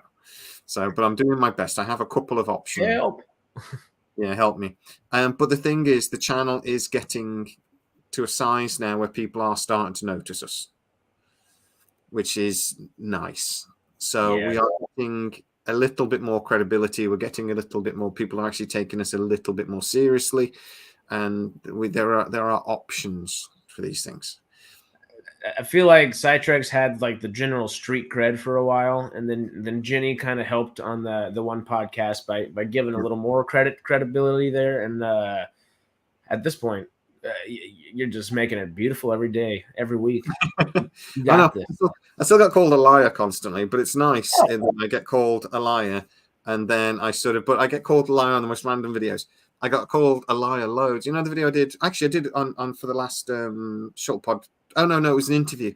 It was the guy from SG1 who I kept calling Dave, and his name isn't Dave, or I kept calling him Brian or something. Anyway, he was in SGU, and there was him saying, "I know they're making a bunch of movies." So I did a video on that, going because that's what we've been talking about. Thank you, Trekgate. That's amazing. That's so nice to hear. So I did a video saying, "This is what he said," and I still got called a liar. No way. You're like, I'm quoting the guy. Like, it's like, watch the video.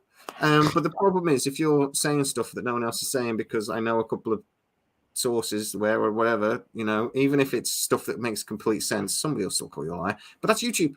Yeah. Well, I mean, and think about it. You're in the same category as Andrew Garfield talking about Spider-Man. He had to lie all the time, and it's not like you're not actually lying or anything. He just had to withhold. That's a whole different, I guess, situation. But like, people can call you a liar no matter what you do. You could be completely telling the truth or completely like fabricating something, and no matter what, you will be called a liar, and other people completely believe you. And all y'all got to do in the comment section is tell us your opinions and thoughts, and then let time unfold.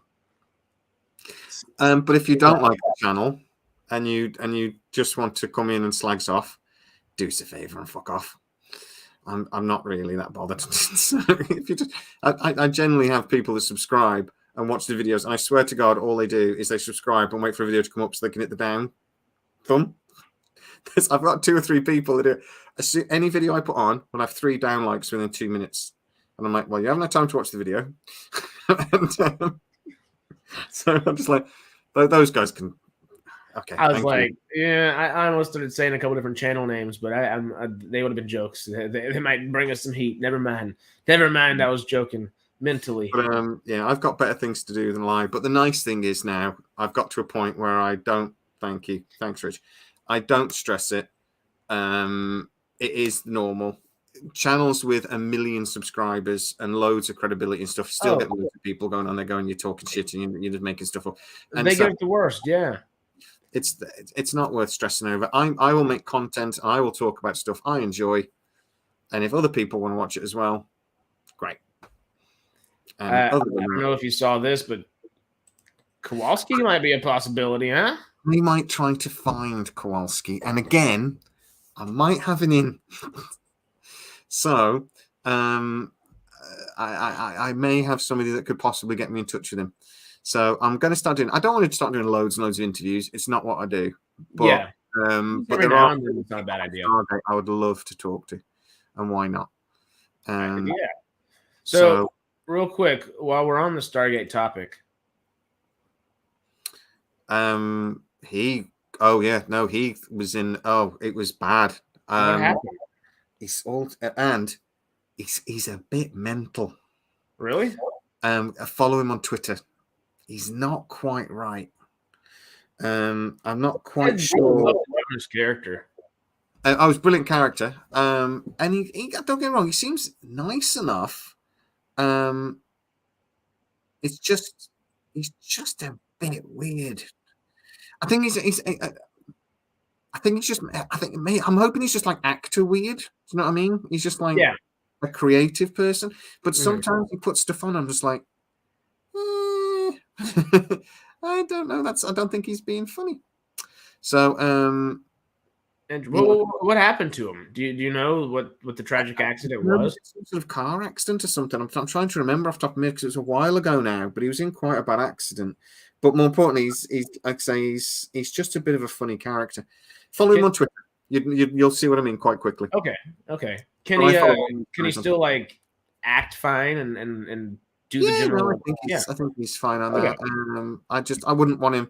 I actually did think about approaching him and trying to get him on the show, but then after following him on Twitter for a little while, I decided not to. So it'd still be cool, maybe, because he's somebody that could easily come back and Stargate and be great. I feel bad for that character. He's just whenever he left, he did get screwed over. Oh, he did get screwed over. A possible. It was a boat accident. That was right. Yeah. But he was. Like I said, I was just. He keeps getting into arguments with people on Twitter as well.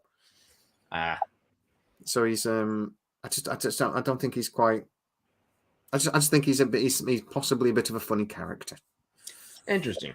Well, he seems like funny, nice guy. We'd call him eccentric. I think that's Hey, well, I like eccentric folk. You know, I could be a bit eccentric every now and then. You know who else is a little eccentric? Matthew. Did he go away? My sister called me. We were waiting for the perfect time. There he is, eccentric boy. Get in. Our favorite. Are you talking about Corey Nemec by any chance? Yes. No, we're talking about Sylvester Stallone again. He's also a little bit eccentric. Just a tad. No, Corey Nemec, yeah. Corey Nemec is very weird. Ooh. Very weird. Sorry, my monitor's doing some weird flashing. I don't know what's wrong with that. It's okay. Mine goes in and out every time I move, and I move way too often. So, yeah, but weird goes good with sci-fi. It goes well with sci-fi, right? Oh, his Twitter account is very, very. I like him. Don't get me wrong. I like him. I really do. But I don't know. It's like he's not. He doesn't even realize he's famous, and like he's just tweeting what you think, whatever. Well, but it's random, and he wanders off on things. But honestly, people will jump on, and he just starts massive arguments with them as well. But he continues the argument, and it's sort of like you are actually famous. I mean, why are you arguing with this person? Yeah. It's like just let it be. There's a great Paul McCartney song for that. The Beatles sang it. Just let it be. Let it be. That was me when I was arguing with Joseph Malozzi. You're supposed to say it Malozzi. I keep saying Malozzi, but apparently it's Malozzi. I've always said Malozzi. I've always said Malozzi. Malozzi. I still hope y'all make up one day. Well, it's not. It's very unlikely as we've blocked each other. So, but it was horrible. And to be honest, he was a prick. So I was possibly a little bit of a prick first, but then he definitely was 100% prick. You can't say Joseph Malozzi's a prick on a channel where we talk about Stargate. He was to me. There's a bit of bad blood. I told you this story. So, do you mind if I completely steal your show for 5 minutes, Harris? You basically said that you disagreed on climate change, and then you didn't like elaborate. So I don't know the story. Right. Yeah, I remember the Twitter thread. I just remember chuckling. That's He all. shared a story on his Twitter feed about how the EU were withholding funding to Northern African nations to build a factory that was going to produce stuff to put on farms. What's it called? Like nitrates and stuff to put on farms, because it didn't meet their environmental standards, right? Like pesticides. Pesticides and things, yeah. Oh, So if you actually read the story, though, they weren't refusing to give them the money. They were saying that you can only get the grant if you meet these environmental standards, and they weren't. So they weren't getting the money. So I sort of said, no, if you read the story, it's not. And Joseph Malozzi's argument was, well, that's going to cause jobs and it's going to kill people. It's going to cost lives. So that started the discussion. I said, well, look, it's got to meet their environmental standards. I answered the argument as well. If it's their money, if they say you've got to meet these standards, it was fertilizer, you're right. If you've got to meet these standards, then you've got to meet their standards. So it's their money. They can do what they want with it. Yeah. But it's not fair anyway, because the environment is so important. That started the conversation. Now, Joseph Malozzi sort of stepped out of this a little bit and let this other guy get into it. But Joseph Malozzi kept dropping in every so often. But at one point, I called this guy that was arguing me an idiot, because he actually said that we'll never run out of petroleum. We'll never run out. We are running out. I know we are. But we'll never run out, because stuff keeps dying, so we keep adding to it. So I'm like, yeah, but it took tens of millions of years. Do they not know how fossilization works? Yeah, exactly. So we might still be adding to it, but not enough to keep up with demand. It's just no. So I said, but that argument went on for like 2 days. Have you got a spare 2 million years? Yeah, exactly. It felt like it was correct. So that's the second time I've almost bit take all over my keyboard. So this guy, I actually went, look, if you actually believe this, you're an idiot. And Joseph Malozzi jumped on me, and he went, how you just retracting to name calling and blah, blah. And I said, no, fair enough. I shouldn't have done that. He's a moron, but I shouldn't have called him a moron. I should have called him a but I said, no, fair enough. I let my temper get away from me. So then this guy started telling me that glaciers aren't in retreat, right, all around the world. And I said, all except one are in retreat around the world, which we should be worried about. I've seen one. I went to New York. I went to Norway, and I walked up this valley, and there's markers of where it was in like 1920, 1930, 1940, and you had to walk like 10 minutes between each of these markers. And then after about an hour walking up this valley, you finally got to the glacier, and I was like, shit. In the last 100 years, it's retreated about 2 miles, and this is a little glacier. This isn't a big one. But so I was just like, no, they're all in retreat. Then Joseph Malozzi shared a story about how the Great Barrier Reef is fine, because I said about ocean acidification and how that's a problem. No, they're not. They're fine. And again, I'm like, if you read the story, it says that the Great Barrier Reef is being protected in some places and actually planting coral, and that's doing well. But it only actually makes up 25% of the Great Barrier Reef. The rest of the 75% is dying. So, I mean, what are you on about? Read the story. But the thing that he then blocked me was, I argued, look, if I'm wrong, it's going to cost a few jobs, a bit of money. It might cost a few lives in North Africa and places like that, because we're going to do environmental stuff. But if you're wrong, the worst thing that happen is the planet will die. At best, billions of people will die, and tens of million people, right? So, I mean, I think side on the air of caution and do all these things that we've got to do anyway, because pollution is bad, oil is going to run out, and, technology's moving beyond petrol anyway. So we're going to do these things anyway. Like corn, yeah. Well, it was at that point he blocked me. I mean, no, I blocked him, and then somebody told me about half an hour later he's blocked you as well. But I blocked him first, because then, I said this.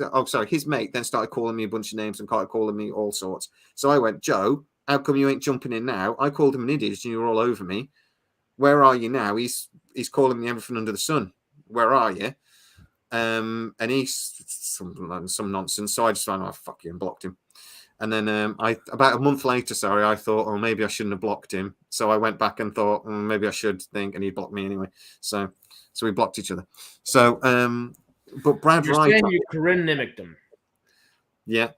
Well, Brad Wright actually, I said something about this on Twitter, and one of the guys, and I sort of said, I don't like Joseph Mosey. I don't get on with Joseph Mosey because of his politics. And Brad went, what politics? So I just said, well, he's a climate change denier. And Brad Wright didn't comment. So he didn't defend him. He just went, I can always imagine they're going, Joe, something with his denying of the climate thing. He can also get in trouble by commenting either way, though. Yeah, he had to leave that a million miles. But if he wanted to, he could have defended him, couldn't he? He didn't. So, but to be fair, if Brad had went either way with that, like you're telling the story now, like that would be news, and he doesn't want that. Yeah. No. Uh-huh. And I say Brad Wright being prickly and defending SGU. Of course, he should be. It's personal to him. Yeah, he should defend it. That's his baby. He created it. Expect him to get defensive. So, and I would. And if somebody says to me something shit about SciTrek, I will get a bit defensive. Unless they're looking at an earlier video, which we did like 2 years ago, and this guy said, like, no, it's terrible. Never watch the old videos. But you do. You put a lot of hard work into this shit. Like the dude on Reddit who called us idiots from the north. That's always going to be in my head. Yeah. Because I'm not from the north. Call me an idiot all you want. Do not call me northern. It's in London now, mate. Everything north of Watford is northern. So, yeah. Is it bad that all I read that as all we need is weed, and then I didn't actually read the actual sentence. I don't know where my brain went. ZPM or ZPM? I got in so much trouble when I did a video about ZPMs. Did you say ZPM? Are you Canadian? Only Shelley and Carrie can say that. I say ZPM. Or did I say ZPM? I'm not sure now. Well, to be fair, we're British, and British is XYZ. It's not XYZ. Maybe I said ZPM then. I think I said ZPM. Oh, God. I say ZPM because that's how they say it in the show. But yeah, if we were being British about it, it's Z. Who did, Rich? Joseph Mosey again. He trashed me for wanting to be a writer on the scripts I did. Who did that? Who did Rich? Rich sends me the scripts sometimes, and I have tried to sort of pass them on to people, but nobody wants to accept scripts. But I have actually read most of what you sent me, and they are pretty good. Hey, that's good. It's just it's hard to set time to read an entire script down because or set time to read an entire script for somebody because you want to give notes and stuff, and it takes a long time to actually build into that. One guy that works as an agent, and I sort of said I would try to get them to send them to him, and he said that they basically accept them once a year. But when it came to it, I can't remember if something had happened, but he said no. Well,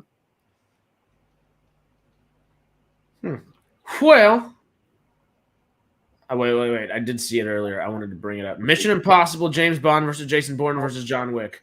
We need it. Say, he wasn't right. Thank you. Move on. Sorry. Well, that was hilarious, though. There's enough shit coming out of him to sustain us for forever. All politicians. To be fair, that is true. Sorry, I didn't read the end of it. No, he wasn't right. He was completely wrong. But actually, no, there is enough shit coming out of the EU bureaucrats. He could have suck all the methane out of the top of Brussels and power a nuclear reactor. We won't get into it at all. But yesterday was Independence Day on this side of the pond, and that's it's proof in the pudding, quite literally, that there's enough shit to keep us all sustained for a long time coming out of all these politicians. Treason is the reason for the season. But anyway. Over here, we lost a crap load of tax income day. No, I remember we had all that tax income that we lost. No. Stupid Americans with this stupid freedom. Wow. And then insisting we gave it to everybody else as well. We kind of pushed you to do it just a tad, I guess, but after World War II, you insisted. Yeah. And we're we don't want to give India back. Give India back. Well, y'all haven't seen Across the Spider-Verse yet. Have either one of you seen it yet? I've not seen it yet, but it's the second one. Yes, yeah, that's the new one. It's not technically a spoiler. So mute for about 20 seconds if you don't want to hear anything at all about Across the Spider-Verse. But it's not bad. There's just a very funny line. They go to okay. We'll skip No, I on don't. that. Go on. No, What's there's going on? just a funny line about colonialism from the Indian Spider-Man, and it's great. It's great. Okay, I'll look forward to it. I will watch It's already it. a great meme. Yeah, but all around, just give us some more Stargate at this point. Bring everybody back. Just let everybody have. Well, you can't bring everybody back. That's the perfect world. You were talking about movies earlier. You were talking about when I was here. You were talking about Tom Cruise and Mission Impossible needing to make like what was it, 1.2 billion or something? Well, $828 million budget between the both of them, which is shy because the Avengers: Infinity War and Endgame had a $1.1 billion budget, so that's just insane that two Mission Impossibles are almost that high. Mhm. But they expect the projected revenue for it as of now is $3.5 billion between both of those films. Right. Well, Whew. you were saying that it needs to make this much money, blah blah blah. In the current climate, that doesn't give me very much hope for Stargate movie. I was thinking about that when you said it, and how much like what's this called, Indiana Jones. I had to look at my box set to remember what it was called. You had to dial in Destiny there. Don't worry. Like that made what? What did you say? 800, or was it less than that? The one that's out right now. Yeah. It made 82 or 85. It was projected to make 82, and it made 85. And opening, I guess, weekend across the globe, it was 130. Okay. So, well, from what we've heard about potential budgets with movies, if they're going to be doing 100 million and things like even Indiana Jones isn't making that much money, is it looking good? But then in the same vein, Top Gun did quite well because it was nostalgic. So would Stargate be in the same vein? But also, would Stargate have a budget? I mean, Indiana Jones's budget was $200 to $300 million. The Stargate budget is not production budget is going to be 60, 70 million dollars. So I was going to say up to 100 million. So they could make that if it's reasonably successful, they'd make that back. And remembering that's not the worldwide either. That was the US take, wasn't it? I believe the 85. Yeah, I think it's basically done about the same again worldwide. So it has made took about $200 million. The problem with Indiana Jones is though it's the production budget was estimated to be $200 to $300 million, but you can add another $50-60 million. I think it's lowballed at 300, right? Because they had to do another year of rewrites for Mangold to come on. So in that case, you're looking at closer to 400 million. Well, for marketing budget, you typically want to double it, and Disney spent. Not normally. Normally, it's about 20 to 30%. Normally, most of them about $40 million to promote. Nowadays, I feel like it's a lot higher. It tends to be higher. Like, I think I'm going off MCU numbers. They typically spend nearly double the budget or 50% of what they spent the first time around for it. So if that's the case, they have to make at least $500 million at most $600 million to really get any type of cash flow, any type of revenue, which is not what Disney and Lucasfilm want. But I think part of that is Disney and Lucasfilm. That's the hesitation there. Yeah. Tell us in the comments. We always wander back to the subject of eventually, Kev. Come on. But of course. Keep us on track sometimes. Go and subscribe to Harris's channel, because when we get on and we come and do this, we do have some really good chats. Yes, we will wander off and talk about absolute crap for about 3 hours. But we will eventually get back to the topic at hand. And you have to listen to a lot of waffling and nonsense, but then when it's good, it's gold. Oh, it's great. Sometimes you get nuggets of just really good conversation. We spoke for about an hour about AI. Nothing to do with the video. Absolutely nothing to do with the video. But it was a great conversation. Great conversation. That was one of my favorite streams we've done. Oh, it was a lot of fun. Stormy and I may have done that a little bit yesterday as well. we started off the video making. SciTrek is a little bit more focused. We talk about sci-fi, we talk about things. We wander off here and there, thanks to Stormy occasionally, but we do I try to keep it focused because we try to do 1 hour videos here. And this is why you should come over to M3 and you should MCubed, whatever you want to call it, MCubed, innit? Oh, we're live on MCubed at the same time. I only just realised. We're on both. We're doubling up right now. I didn't realise. I saw the video in my feed and I was like, Harris, you're on the wrong channel. Yeah, no. We're streaming on both to try and get some love over to Harris, but because we're going to do more where we are a bit freer and we can talk about whatever the hell we like. Does that mean I can smoke? Because I'm on Harris's channel. No, because you're on SciTrek as well, so behave yourself. We started cussing a little bit earlier and we were like, well, hold on, we might have to hold that back just a tad. Yeah. Matthew, I said fuck twice. Well, now it's like 3 or 4. Oh, well, never mind. What else are we supposed to talk about, Harris? You had other stuff on your list. I forgot. I was about to say, for getting back to topic, we have technically four topics. The one is kind of all roped together, and let's start with that one because it's fairly simple, and we can kind of. 15 minutes, by the way. I'm going at 9. I need to leave at 9 as well. Okay, we're going. I've got lives. Right. I've got lives. 14 minutes. Well, you've got. All right. Well, I wouldn't say I've got a life. I just got to go watch Walking Dead.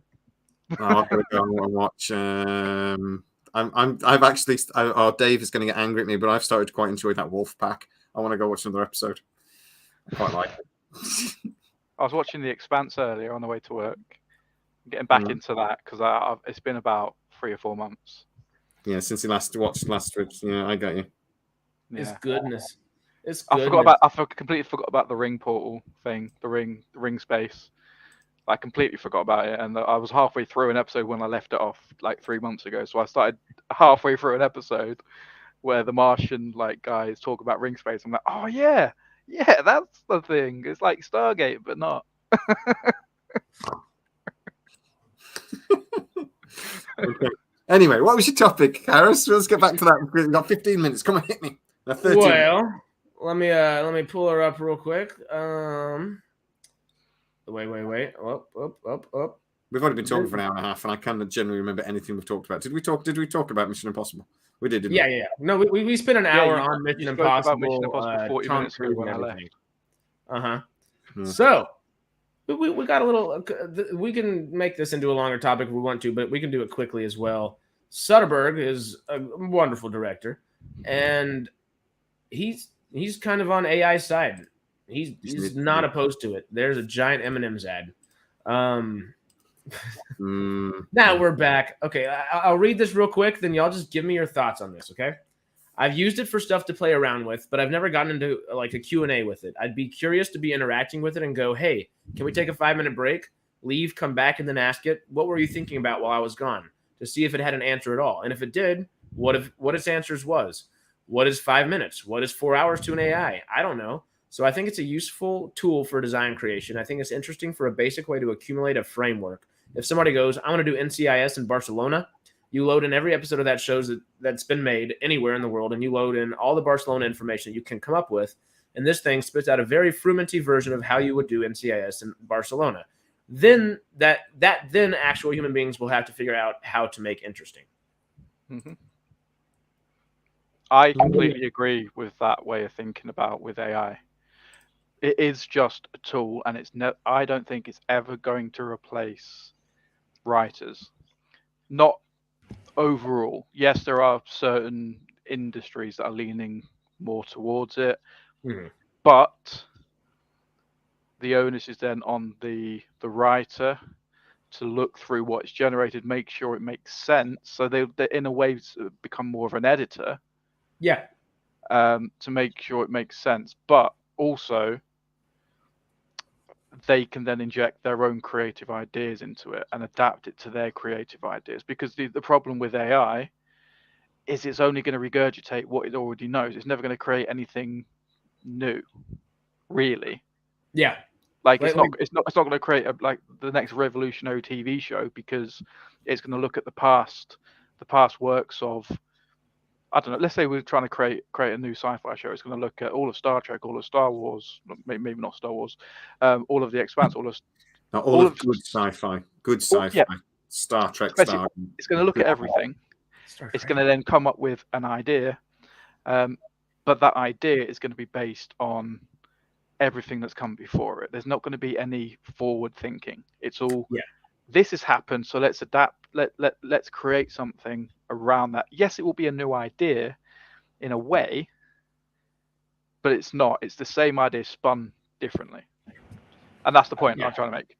AI is never going to create anything new. It's always going to be up to creatives to do it, and I think AI doing these jobs is actually going to give people more creative freedom because they've got more time to create rather than edit and write scripts and all stuff like that and stuff like this.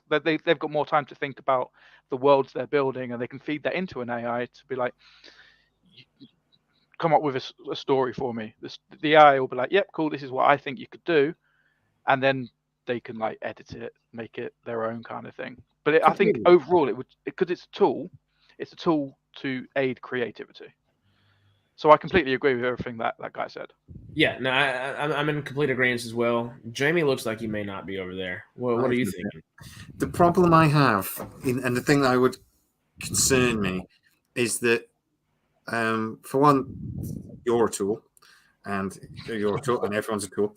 And I just want to say it all the way through. As soon as you're talking, I just went, I should have tool. But no, it won't be used like that. It'll be used, and it will be put people out of jobs, and we will see less writers, because the thing is, as well, a lot of TV is quite formulaic. Mm-hmm. So you're saying about it won't create something original. A lot of producers think they don't want something original. They want something people will watch. And the thing is, if you program the AI right, it'll spit out stuff that is formulaic and people watch it. It might not be creative, it might not be different, but there'll still be people that love it or hate it. If it's successful, and if they are allowed to basically replace writers with AI, my worry is that it'll happen a lot. And that, okay, you might then bring in a writer to polish it, but it's still going to be generated by an AI because it's much, much cheaper and quicker. An AI can, if it's programmed right, it'll spit out bloody 10 scripts a minute. It's Matthew. He's breathing on the microphone. I've already moved it. Yeah. So, but it's okay. He's just breathing deeply in our ears to tickle our ears. It's very sexy. It helps us get on the same circadian rhythmism, you know? SciTrek ASMR. Doing his Darth Vader impression. But I do think there's a massive risk if we open the door to AI that it won't be just used as a different sort of tool. It'll be used. And it doesn't just stop at writing, because AI is already starting to generate imagery. It's starting to be used to be honest, where was AI? And this isn't, we keep calling this AI. It's not really AI. Not really. But it's nearly is. We're getting really close. It's not an intelligence. It's just machine learning. Well, and what Soderbergh said in that little article, real quick, whenever that AI is able to, you come back in 5 minutes and then it answers the question of, what have you been talking about? What have you been thinking about? And then it has an actual answer. That's artificial intelligence. Yeah, that's what I need to be worried. We're not there yet. But we're at anything where it's able to fabricate intelligence, and to a point where it's almost on the level. So, but 10 years ago, we were nowhere with this. Where the hell are we going to be in another 10 years? It will be generating scripts. And Hollywood will use it because it'll be much, much cheaper. So I understand why the writer's strike is making such a big deal out of AI now, because they're saying, look, all right, this isn't a problem now, but 5 years ago, this wasn't even a consideration. Where the hell are we going to be in 10 years? And we open the door to it. It's not going to be a tool. It's going to be a battering ram. And that's what worries me. I do agree with some of what you've just said. Yes. However, with AI generated content, we've already seen it happen. So we've got AI generated art. it hasn't replaced artists. Artists are still creating because people know when something is generated by AI, and they separate the two. And I'd argue that artists have actually started popping out of the woodworks more now because they feel pressurized. They feel that pressure. Yeah. Also, if I completely agree that it's going to be used for everything you've just said. Yeah. Evil. People will use it to write scripts. People will use it to write entire movies, to write entire books. But those will slowly die out. The same way when AI art first came up, everyone was using it. It was on everyone's profile picture. Everyone was using it for their thumbnails. Everyone was using it for absolutely everything. But it slowly died out. It's still used by a few people. Quite a few people, actually. It's still very, very popular. I'm not going to water it down. It is very popular. But it was a gimmick at first, so wasn't it? Everybody was doing it. It hasn't replaced. But only like 2 years ago, or the last 18 months or so, it's like. Yeah, well, it hasn't replaced graphic artists. It hasn't replaced actual artists. I mean, if you were going to make the argument of graphic artists, you could always say there's already been tools that can replace you anyway. Things like Canva can do it pretty quickly. That's not even AI. That's just a tool. That's just a regular tool. I think it will happen. So they will start making these scripts for TV shows and movies, etc. But because it's formulaic, because it's only going to be drawing on things from the past, it's going to dry out really quickly, and it's not going to be anything fresh. And audiences are just going to get bored. People are going to see what's happening because every movie is going to come out with exactly the same sort of formula, based on a trend. So they'll see what's popular. Mate, that's what happens now. No, but if a computer generates something based on trends, audiences are going to realize, oh, this was written by an AI because of this thing that happened 3 weeks ago. There's no creativity, and people like creativity. What happens now? It's just a humor, like movies. Do you think it's a?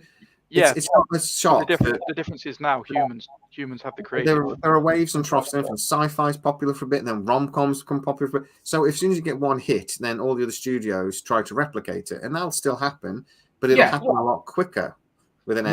Which I would argue is not a bad thing necessarily, because what have we been kind of talking about the last couple of days with the death of, not necessarily the death of the box office or anything like that, but just the lack of a lot of these films making money, and what could be the issue of what actually like franchise fatigue could realistically be is probably the producers and things like that. And it's not just the producers, it's the writers not being as creative because it's death by committee. AI, I think, is the same thing as it's doing the exact same thing as the committees are doing. I don't think it's very different in that aspect. And I know Richard Fortin's been agreeing with you 100% over here, but he did because I'm right. well, he just also completely disassembled all y'all's art. That's not necessarily disassembled, but like creativity is a human trait. There's no way that AI is going to be able to do something like all this, like the committees are doing as well. They're not coming up with new things. They might try to fit a new tidbit into something, but they're not trying to come up with new things. I think AI and death by committee are the exact same thing, and that's what writers should be focused about in this writer strike, is their own the validity and what their mindset and their like prerogative is. Not necessarily like, okay, can we keep getting a paycheck and sit on this and sit on a set and do this? Yes, that's great, and it's necessary. They should be actual employees and not like necessarily a freelance for every single gig, especially if it's a multi-year gig kind of deal. I just don't think AI is any different than a committee right now. I think I agree with you on that one. It'll be even more committee. I agree with you because it's going to be. Is it bad that happens at a faster rate though? Because if it happens at a faster rate, churn out the BS, and then it allows people to have that time. And the people that want to use AI as a tool can. And because I feel like the committees are the same people that are scared of AI. Those are nearly the same people a lot of the times because they want that control of something, and it's about control versus creativity. The problem with an AI, though, the problem again with an AI, like you mentioned that like AI in graphics wasn't putting artists out of business. I'd argue try and be an artist to make money. It'd be my one thing. You could make a career in art 20 years ago. Hasn't that always been a case, though?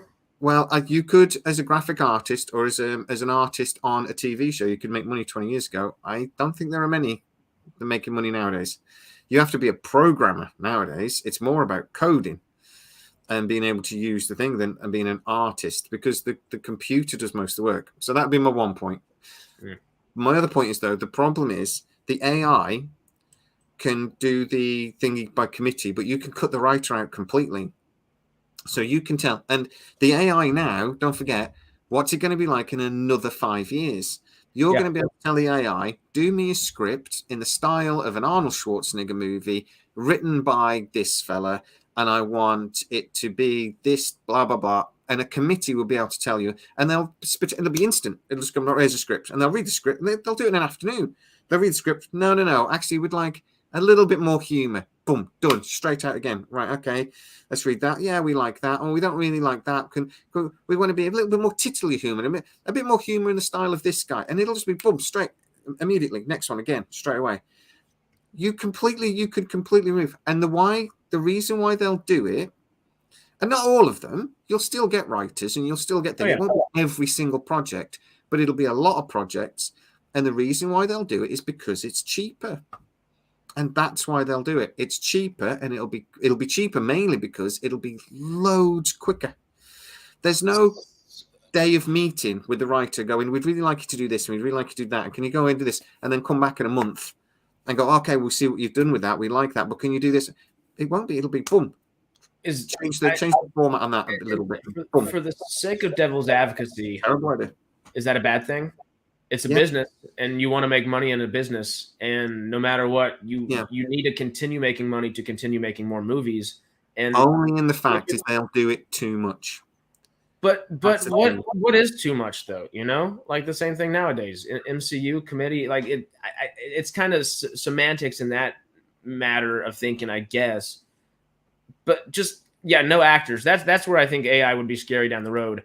With that thought process, I just think, even if it is fewer writers, because that very well might be the case, and I think that probably will happen with AI, is it's kind of does a lot of that grunt, that leg work for you, but there's always got to be that human touch, and as long as that's there, to follow that might even allow one person to come up with a lot more. That AI might bring us the next George Lucas, where these committees would be killing the next George Lucas. They would never let something like that happen nowadays. And now AI has put that tool for any of us to become George Lucas in our pockets. If that makes sense. Following what you've just said, this has already happened in the past. So back in, I don't know when it was, the 60s, 70s, there would be rows and rows of women. And they were called computers, because what they would do is they would do calculations for businesses. Okay. And then what came about in the 80s? What we now call computers, who took their jobs. But we still have accountants, and that's essentially what they were doing. We still have accountants, and they make a fuck ton more money than what computers ever did. Yeah, my wife is an accountant. She does very, very well. Thank you very much. But their role has changed. The computer does most of the work. The role of an accountant is more like a manager nowadays, and a controller. So following on from what Harry said, is that not the same? The point is, I think you are there is a potential here to completely eliminate. The writer would become an editor instead of a writer, is what we're saying. So what you're saying is it a bad thing that the AI would create something and then the writer would come along and go, well, I can just polish this up? Well, okay. The AI wouldn't be creating something first. You have to prompt it. So that writer is still coming up with all of the basis for the ideas. That he or she, whoever the writer is coming up with everything besides little tidbits. And he can take those tidbits if he wants and then go and either minimize them, maximize them for whatever part of the story they're in. But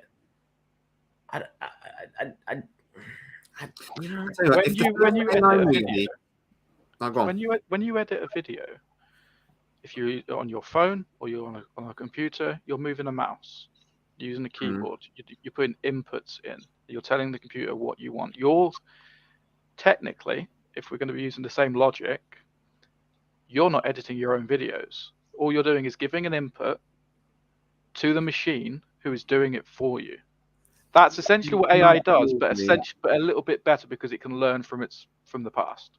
Yeah, but an AI, if I was editing a video with AI, I'm not punching anything in.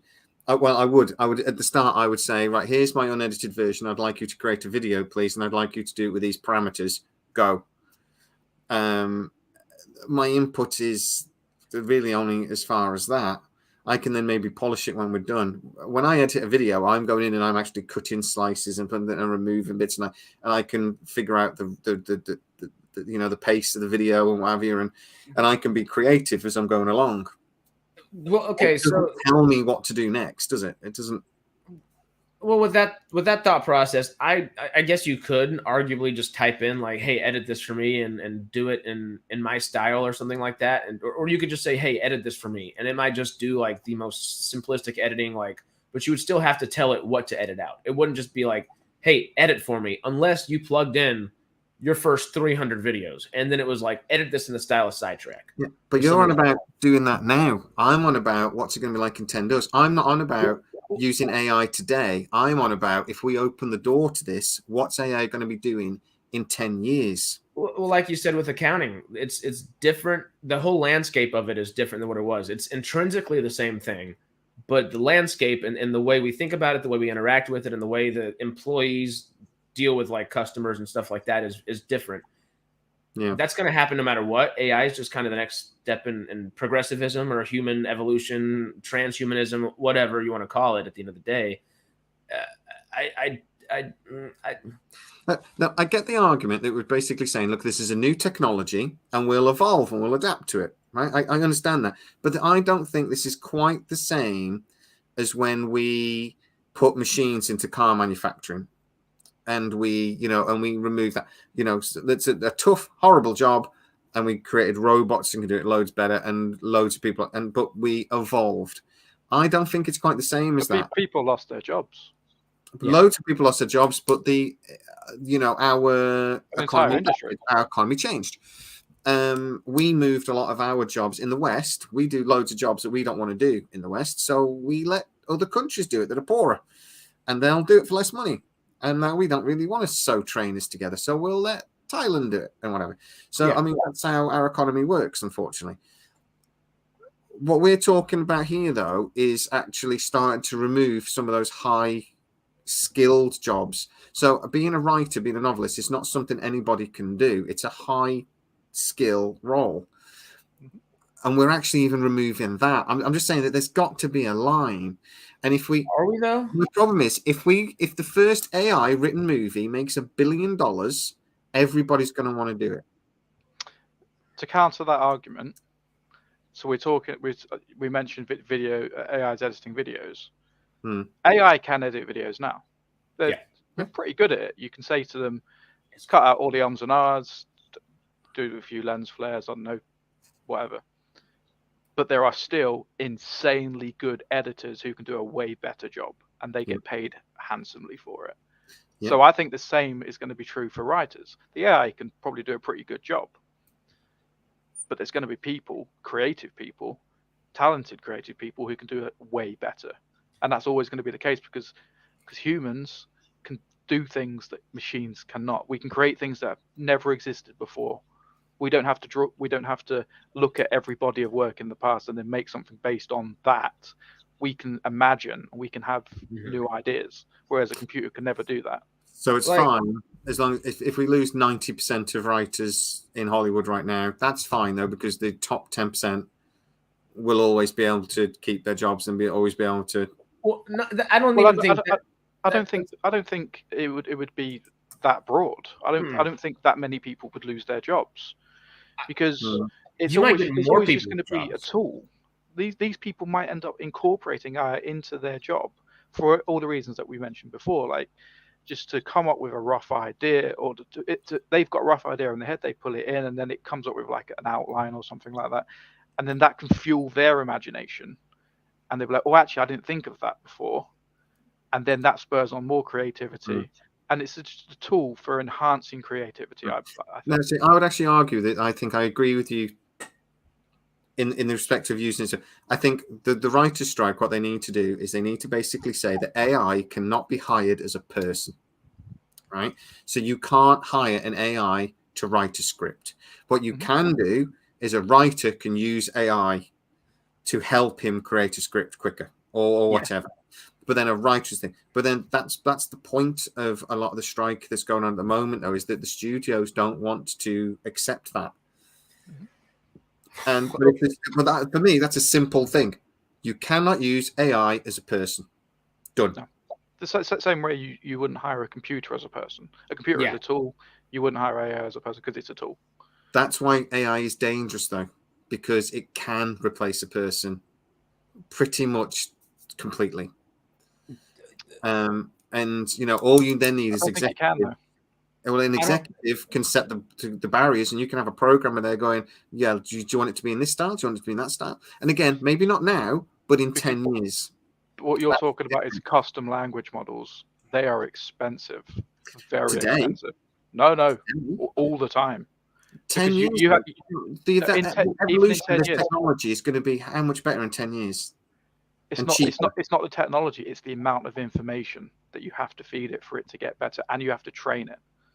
Yeah, but that's my point, though, isn't it? But as you start building things like this that are trained and that are, like, say, this technology, it will become cheaper because it'll be established. It will exist. It will be trained to a point, and then it can't be trained on anything more, because if we then start using it to do everything, the only other things it's got to draw on is things it's already created, and it's going to be just a loop of creating the same things over and over and over again. It's never. When it's a computer, it can do a billion of those cycles a minute. Yeah, but we've only got so much information to feed it. If people then use it all the time, we're going to eventually have to start feeding that information. It can spit out 100,000 scripts. One of the things with AI is the why it's so terrifying is because it can. It's going to be so amazing for creating new technologies and new designs. Because one of the things it does is they'll set up and they'll say, right, we want you to build the perfect mousetrap, and it will just go and just design a billion mousetraps in a few seconds, and 99.99999% of them are nonsense crap. But the last one, it's like a million monkeys tapping away a million typewriters, and then eventually they'll spit out Shakespeare randomly. That's what an AI can do, but it takes seconds. It doesn't take seconds. It takes a lot longer. But we're not talking about today. We're talking about 10 years. That's the point. We're talking about opening into technology. Even with quantum computing, it would take quite a while.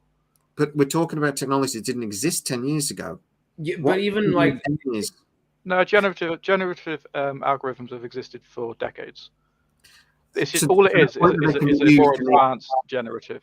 In the way they're being used today, right? So AI, or what they're calling AI today, in the principles it was used, didn't exist 10 years ago, did it? It wasn't being used like it is today. Those programs were nothing like as sophisticated. No. What are they going to be like in another 10 years? Particularly remembering we're now getting AI creating next-gen AI programs. They're writing their own programs. And I'm not talking about Terminator. This isn't going to be Terminator. This isn't going to be anything of that nonsense. Well, even though it could be. But what we're talking about is that this is an exponential increase in technology. But yes, there is going to be a limit. There's always going to be a limit. But there hasn't been so far. No, because eventually AI will quite possibly limit itself. It will. Because, as I said, so how much of human history is it realistically going to be able to draw on? Everything that's on the internet. So let's say we've got records going back, I don't know what we've got, textbooks going back to 1800s, 1700s maybe. Yeah, that's what, 400 years. Yeah, human history it can go through that information very quickly. I mean, the whole of Wikipedia can fit on like 3 hard drives, three pretty big hard drives. Right, it's not a lot of information in the grand scheme of things. No. Eventually, it's going to go through all that information. It's going to generate all the possible like variations and permutations of that information and make these new stories, which isn't actually new, it's just variations of what we had before, to the point where it's then going to have to just start drawing on stuff it's already created, and it's going to be a loop. That's all humans do. We don't No. create anything new. We haven't created anything new for 1,000 years. What do you mean we haven't created anything new? We haven't created. What do they reckon? There's like 6 basic stories. The light bulb, right? Spaceship. Did that No, I exist don't mean before? new technology. We're talking about AI writing It's stories. an idea. I'm talking about ideas. Okay, well, we're talking about AI writing stories. There are 6 basic stories, I reckon, aren't they? And that how many times have we rewritten Shakespeare, or just reimagined Shakespeare stories? Music is exactly the same. They reckon we're actually getting to a tipping point when it comes to music, where there won't be any new music anymore. It's just going to be variations of what's already happened, because there's only so many combinations to notes. There's only so many combinations. There's billions, don't get me wrong. No, but I we're agree. using them all. So there is only certain combinations with the notes we play, but maybe we'll do something creative and create something that doesn't yet exist. That is what humans do. We are the only people, the only thing on this planet that create things that have never existed before. Yeah, oh yeah. No, I 100% agree with you. But when we're talking about ideas as well, doing stories, we haven't created a properly original story in thousands of years. They're all variations of stories that have been told before. All of them. Frank Hebert's Dune. Sorry? Frank Hebert's Dune. Or was it Brian Hebert? Whatever Daddy Hebert was for Dune. You break that down, it's variations of stories that have been told before. There's nothing truly original. Sometimes you'll get somebody that does something a little bit of a twist or something, but you break any story down to basically Dune is about what's the word I'm looking for? Revenge and double crossing, and it's a political thriller. It's a story that's been told 1 billion times and will always be told. Harry Potter was one of the biggest franchises we've seen in the last 20 years. It's basically a rip-off of The Worst Witch that was a kid show when I was a kid. It's exactly the same story, except Voldemort's in it. Mildred Hubble, you're nothing but and trouble. Voldemort is Ivan something from it's like a very common Russian folktale as well. No, exactly. So these things are that it's the same stories told over, and an AI will just do the same thing that humans do, but it'll do it quicker. Well, I understand what you're saying. I don't agree, but I do. I mostly agree. I feel like I agree 80% because humans, like what Mojal said earlier, art and engineering are built on what came before. No matter what, we are inclined to kind of like think, and because that's what we know. Like now, look at all the movies we get; they're half nostalgic. Most things are just nostalgia kind of. Nostalgia bait, it's just what your brain likes that, and that's what we go towards. But we have the capacity and capability to create new things nonetheless, and we do that, and whether it be derived from something old or not, it doesn't take away from the fact that it is a new idea or a new piece of art or a new piece of engineering. Everything has to be derived from something. It doesn't make it not new. And I guess the thing that I would here, Matt, yeah, there you are. The thing that I would say differentiates us and AI and robots, Terminator, C-3POs, whatever the hell it ends up being. Everything in this, the ninth law of physics is math, essentially. That's the easiest way to say it. It's the building blocks of the universe. Everything is derived from math. Our brains have the capacity for creativity. Everything we think of is going to be able to be like defined through mathematics at a certain point, but we don't necessarily think about it in a mathematical way to start off. The AI has to do everything through mathematics. They don't have that creativity aspect things. Everything's completely logic based, where we might have like this logical old witch story or something, and then let's add this here and make it Harry Potter, whatever. It's just the maths is quite a creative thing. Maths is a creative. Maths super creative. It's the basic foundation. Basic foundation of the universe, I guess. But someone created it, because all it really is language, creative language used to describe things that you can't. The zero is the most important invention probably of mankind, because actually zero doesn't exist. It's a concept. Zero doesn't exist. But, which was come up by and invented by or thought up by people. Yeah, well, I thought you meant specifically then, because it came out of Iraq. But yeah, so but yeah, no, and I understand that. But that's for me. That's probably one of the most creative things we've ever done. But again, it was 10,000 years ago. It was, I'm just saying. Anything, our advancement in technology now. How much actual advancement in technology has been done by man in the last 20 years? The newest Boeing wasn't designed by men; it was designed by computers. Almost all of it. But who gave them the information? Yeah, who originally came up with that information? The parameters, but a lot of that airplane was designed by computers. The actual original design was created by the newest Google quantum computer was designed by its predecessor. Mm-hmm.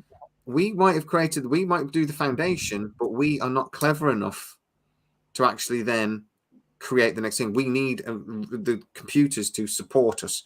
So I would argue the exact opposite, where the computers rely on our cleverness and creativity, where they might be able to do a lot of these things, but they don't have the idea to do it without our cleverness. It's a chicken and egg. Yes, okay, you can't do that, but we wouldn't be able to do it without the computers either. So it's a symbiotic relationship. It's irrelevant, really, because you simply can't do it. Yeah. I don't think that's true. I think for a lot of people, they rely on computers and they need it to be able to do these particular jobs. But to say we as humanity couldn't have done it without these computers is completely incorrect, because the information was given to the computer. We already have that information, and just given enough time, we could have done it. It would take too much time is the problem, to be practical. What the computer allows us to do, but also remembering we might tell a computer what we want the end product to be, and then we tell a computer how to do it. And what it does is now with these new AI programs, it makes mistakes and learns. And we're getting to a point where we start the ball rolling, but the computer does the work. The program does the work. It makes loads and loads of mistakes. It does a billion bad rat traps, and then it comes up. It learns how to create the perfect mousetrap. We don't tell it. We just start the ball rolling. And that's how a lot of very complicated systems. The new jet laboratory over in France was designed by a computer. It was not designed by man. We just got the ball rolling and we worked with it. But all the heavy lifting was done by the design software. But anyway, to get back to using AI in film, all I'm saying is movies, TV, and everything is generic. It is formulaic. A computer can simulate that. It can do it now. If we open the door, I'm just saying that you're opening a door to something that is cheaper, quicker, and easier. And if you want all of your TV to be completely controlled by executives, that's the quickest way to do it, because an executive can hire a bunch of computer programmers and make a movie. But a computer programmer is not going to be as... They might be creative in a different sense, but they're not going to think about story like a writer would. I think... The AI will fake it. All the programmers are going to do is make it easier to interact with the AI, so the creative people can do it easier. The thing that you're, I guess, it's the best time I've done about in ages. Good, isn't it? We've done this like last week. Right, I have to go. I'm going to set some homework for our Sunday video. All right. So here we go. Some homework. For one, genuinely tell me the last movie or TV series that was genuinely original. Avatar. Right? I don't think that's please pick Avatar. It's not. I'm joking. You can always go granular with everything you look at, though, and go, "That's not original," because at the very basis, every movie has a human being that's breathing. Right, but the argument it's how far you're going to go down. The argument for the last 45 minutes is that only humans can be creative and only humans can create something original. So have a think, and That's your homework. Come back with something, anything that's been created in the last 50 years that was truly original. Fern Gully. If we can't find anything, that's not gonna give weight to your argument. That's just gonna basically prove that Hollywood is lazy. But that is my argument. Hollywood is lazy. Yeah. Why give it another tool to be even lazier? But that's a whole different problem. Well, yeah, but I also think this tool could make it where people are much less lazy as well. It gives an individual that much more capability. It allows George Lucas's to flourish again, where current Hollywood and the past Hollywood of the past 50, 60 years has been increasingly death by committee. It's you got to have 10, 12 people, 15 people sign off on something where if everything goes well, of course, and there will be studios that use AI in the way you're thinking of, but I think the one thing that you're omitting from the thought process is the consumer. We know when shit's fake, excuse the French, but we know when things are fake most of the time. Or at least there's an inkling in our brain that's like, it makes us feel iffy about something. Advertising since the 60s.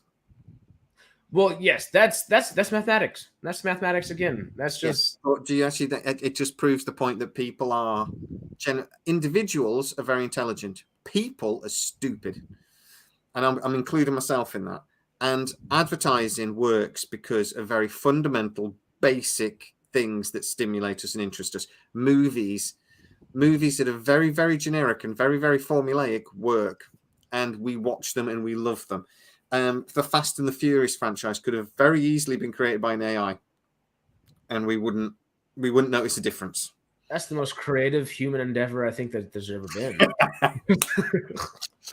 And on that note, I'm going as well. Yeah, I think. Oh well, do y'all want to watch the Killers of the Flower Moon trailer? No. Or would that demonic? That might. I need to go watch Walking Dead. All right. We can Well, that was the only thing I had left. I'm going. We've got 2 more points for Friday. That'll be it. Thank y'all for coming. Okay.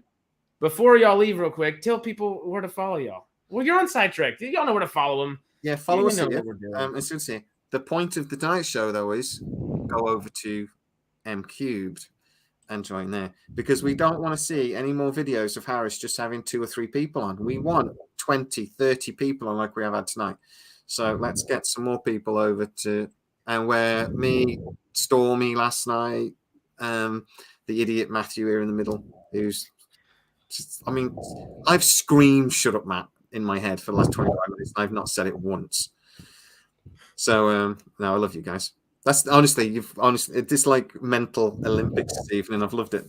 Best 45 minutes on a live stream we've done in ages. It's been great. Well, the best part about it is it technically is just semantics. We don't know until like another 5-10 years until that actually happens. So we're just we're debating, discussing, hoping. Until Terminator knocks on our door, we don't really know. See, I'm alive. Let's have this conversation on Sunday. See you later, guys. Speak to you Sunday. Have a good one. All right. Well, that's it from us. Y'all subscribe, hit notification. I can't even speak English now. AI's taking my brain over. Hit that notification bell, subscribe, like, do all that good stuff. Things are in the description. Thank you all. Adios. Ta-ra a bit.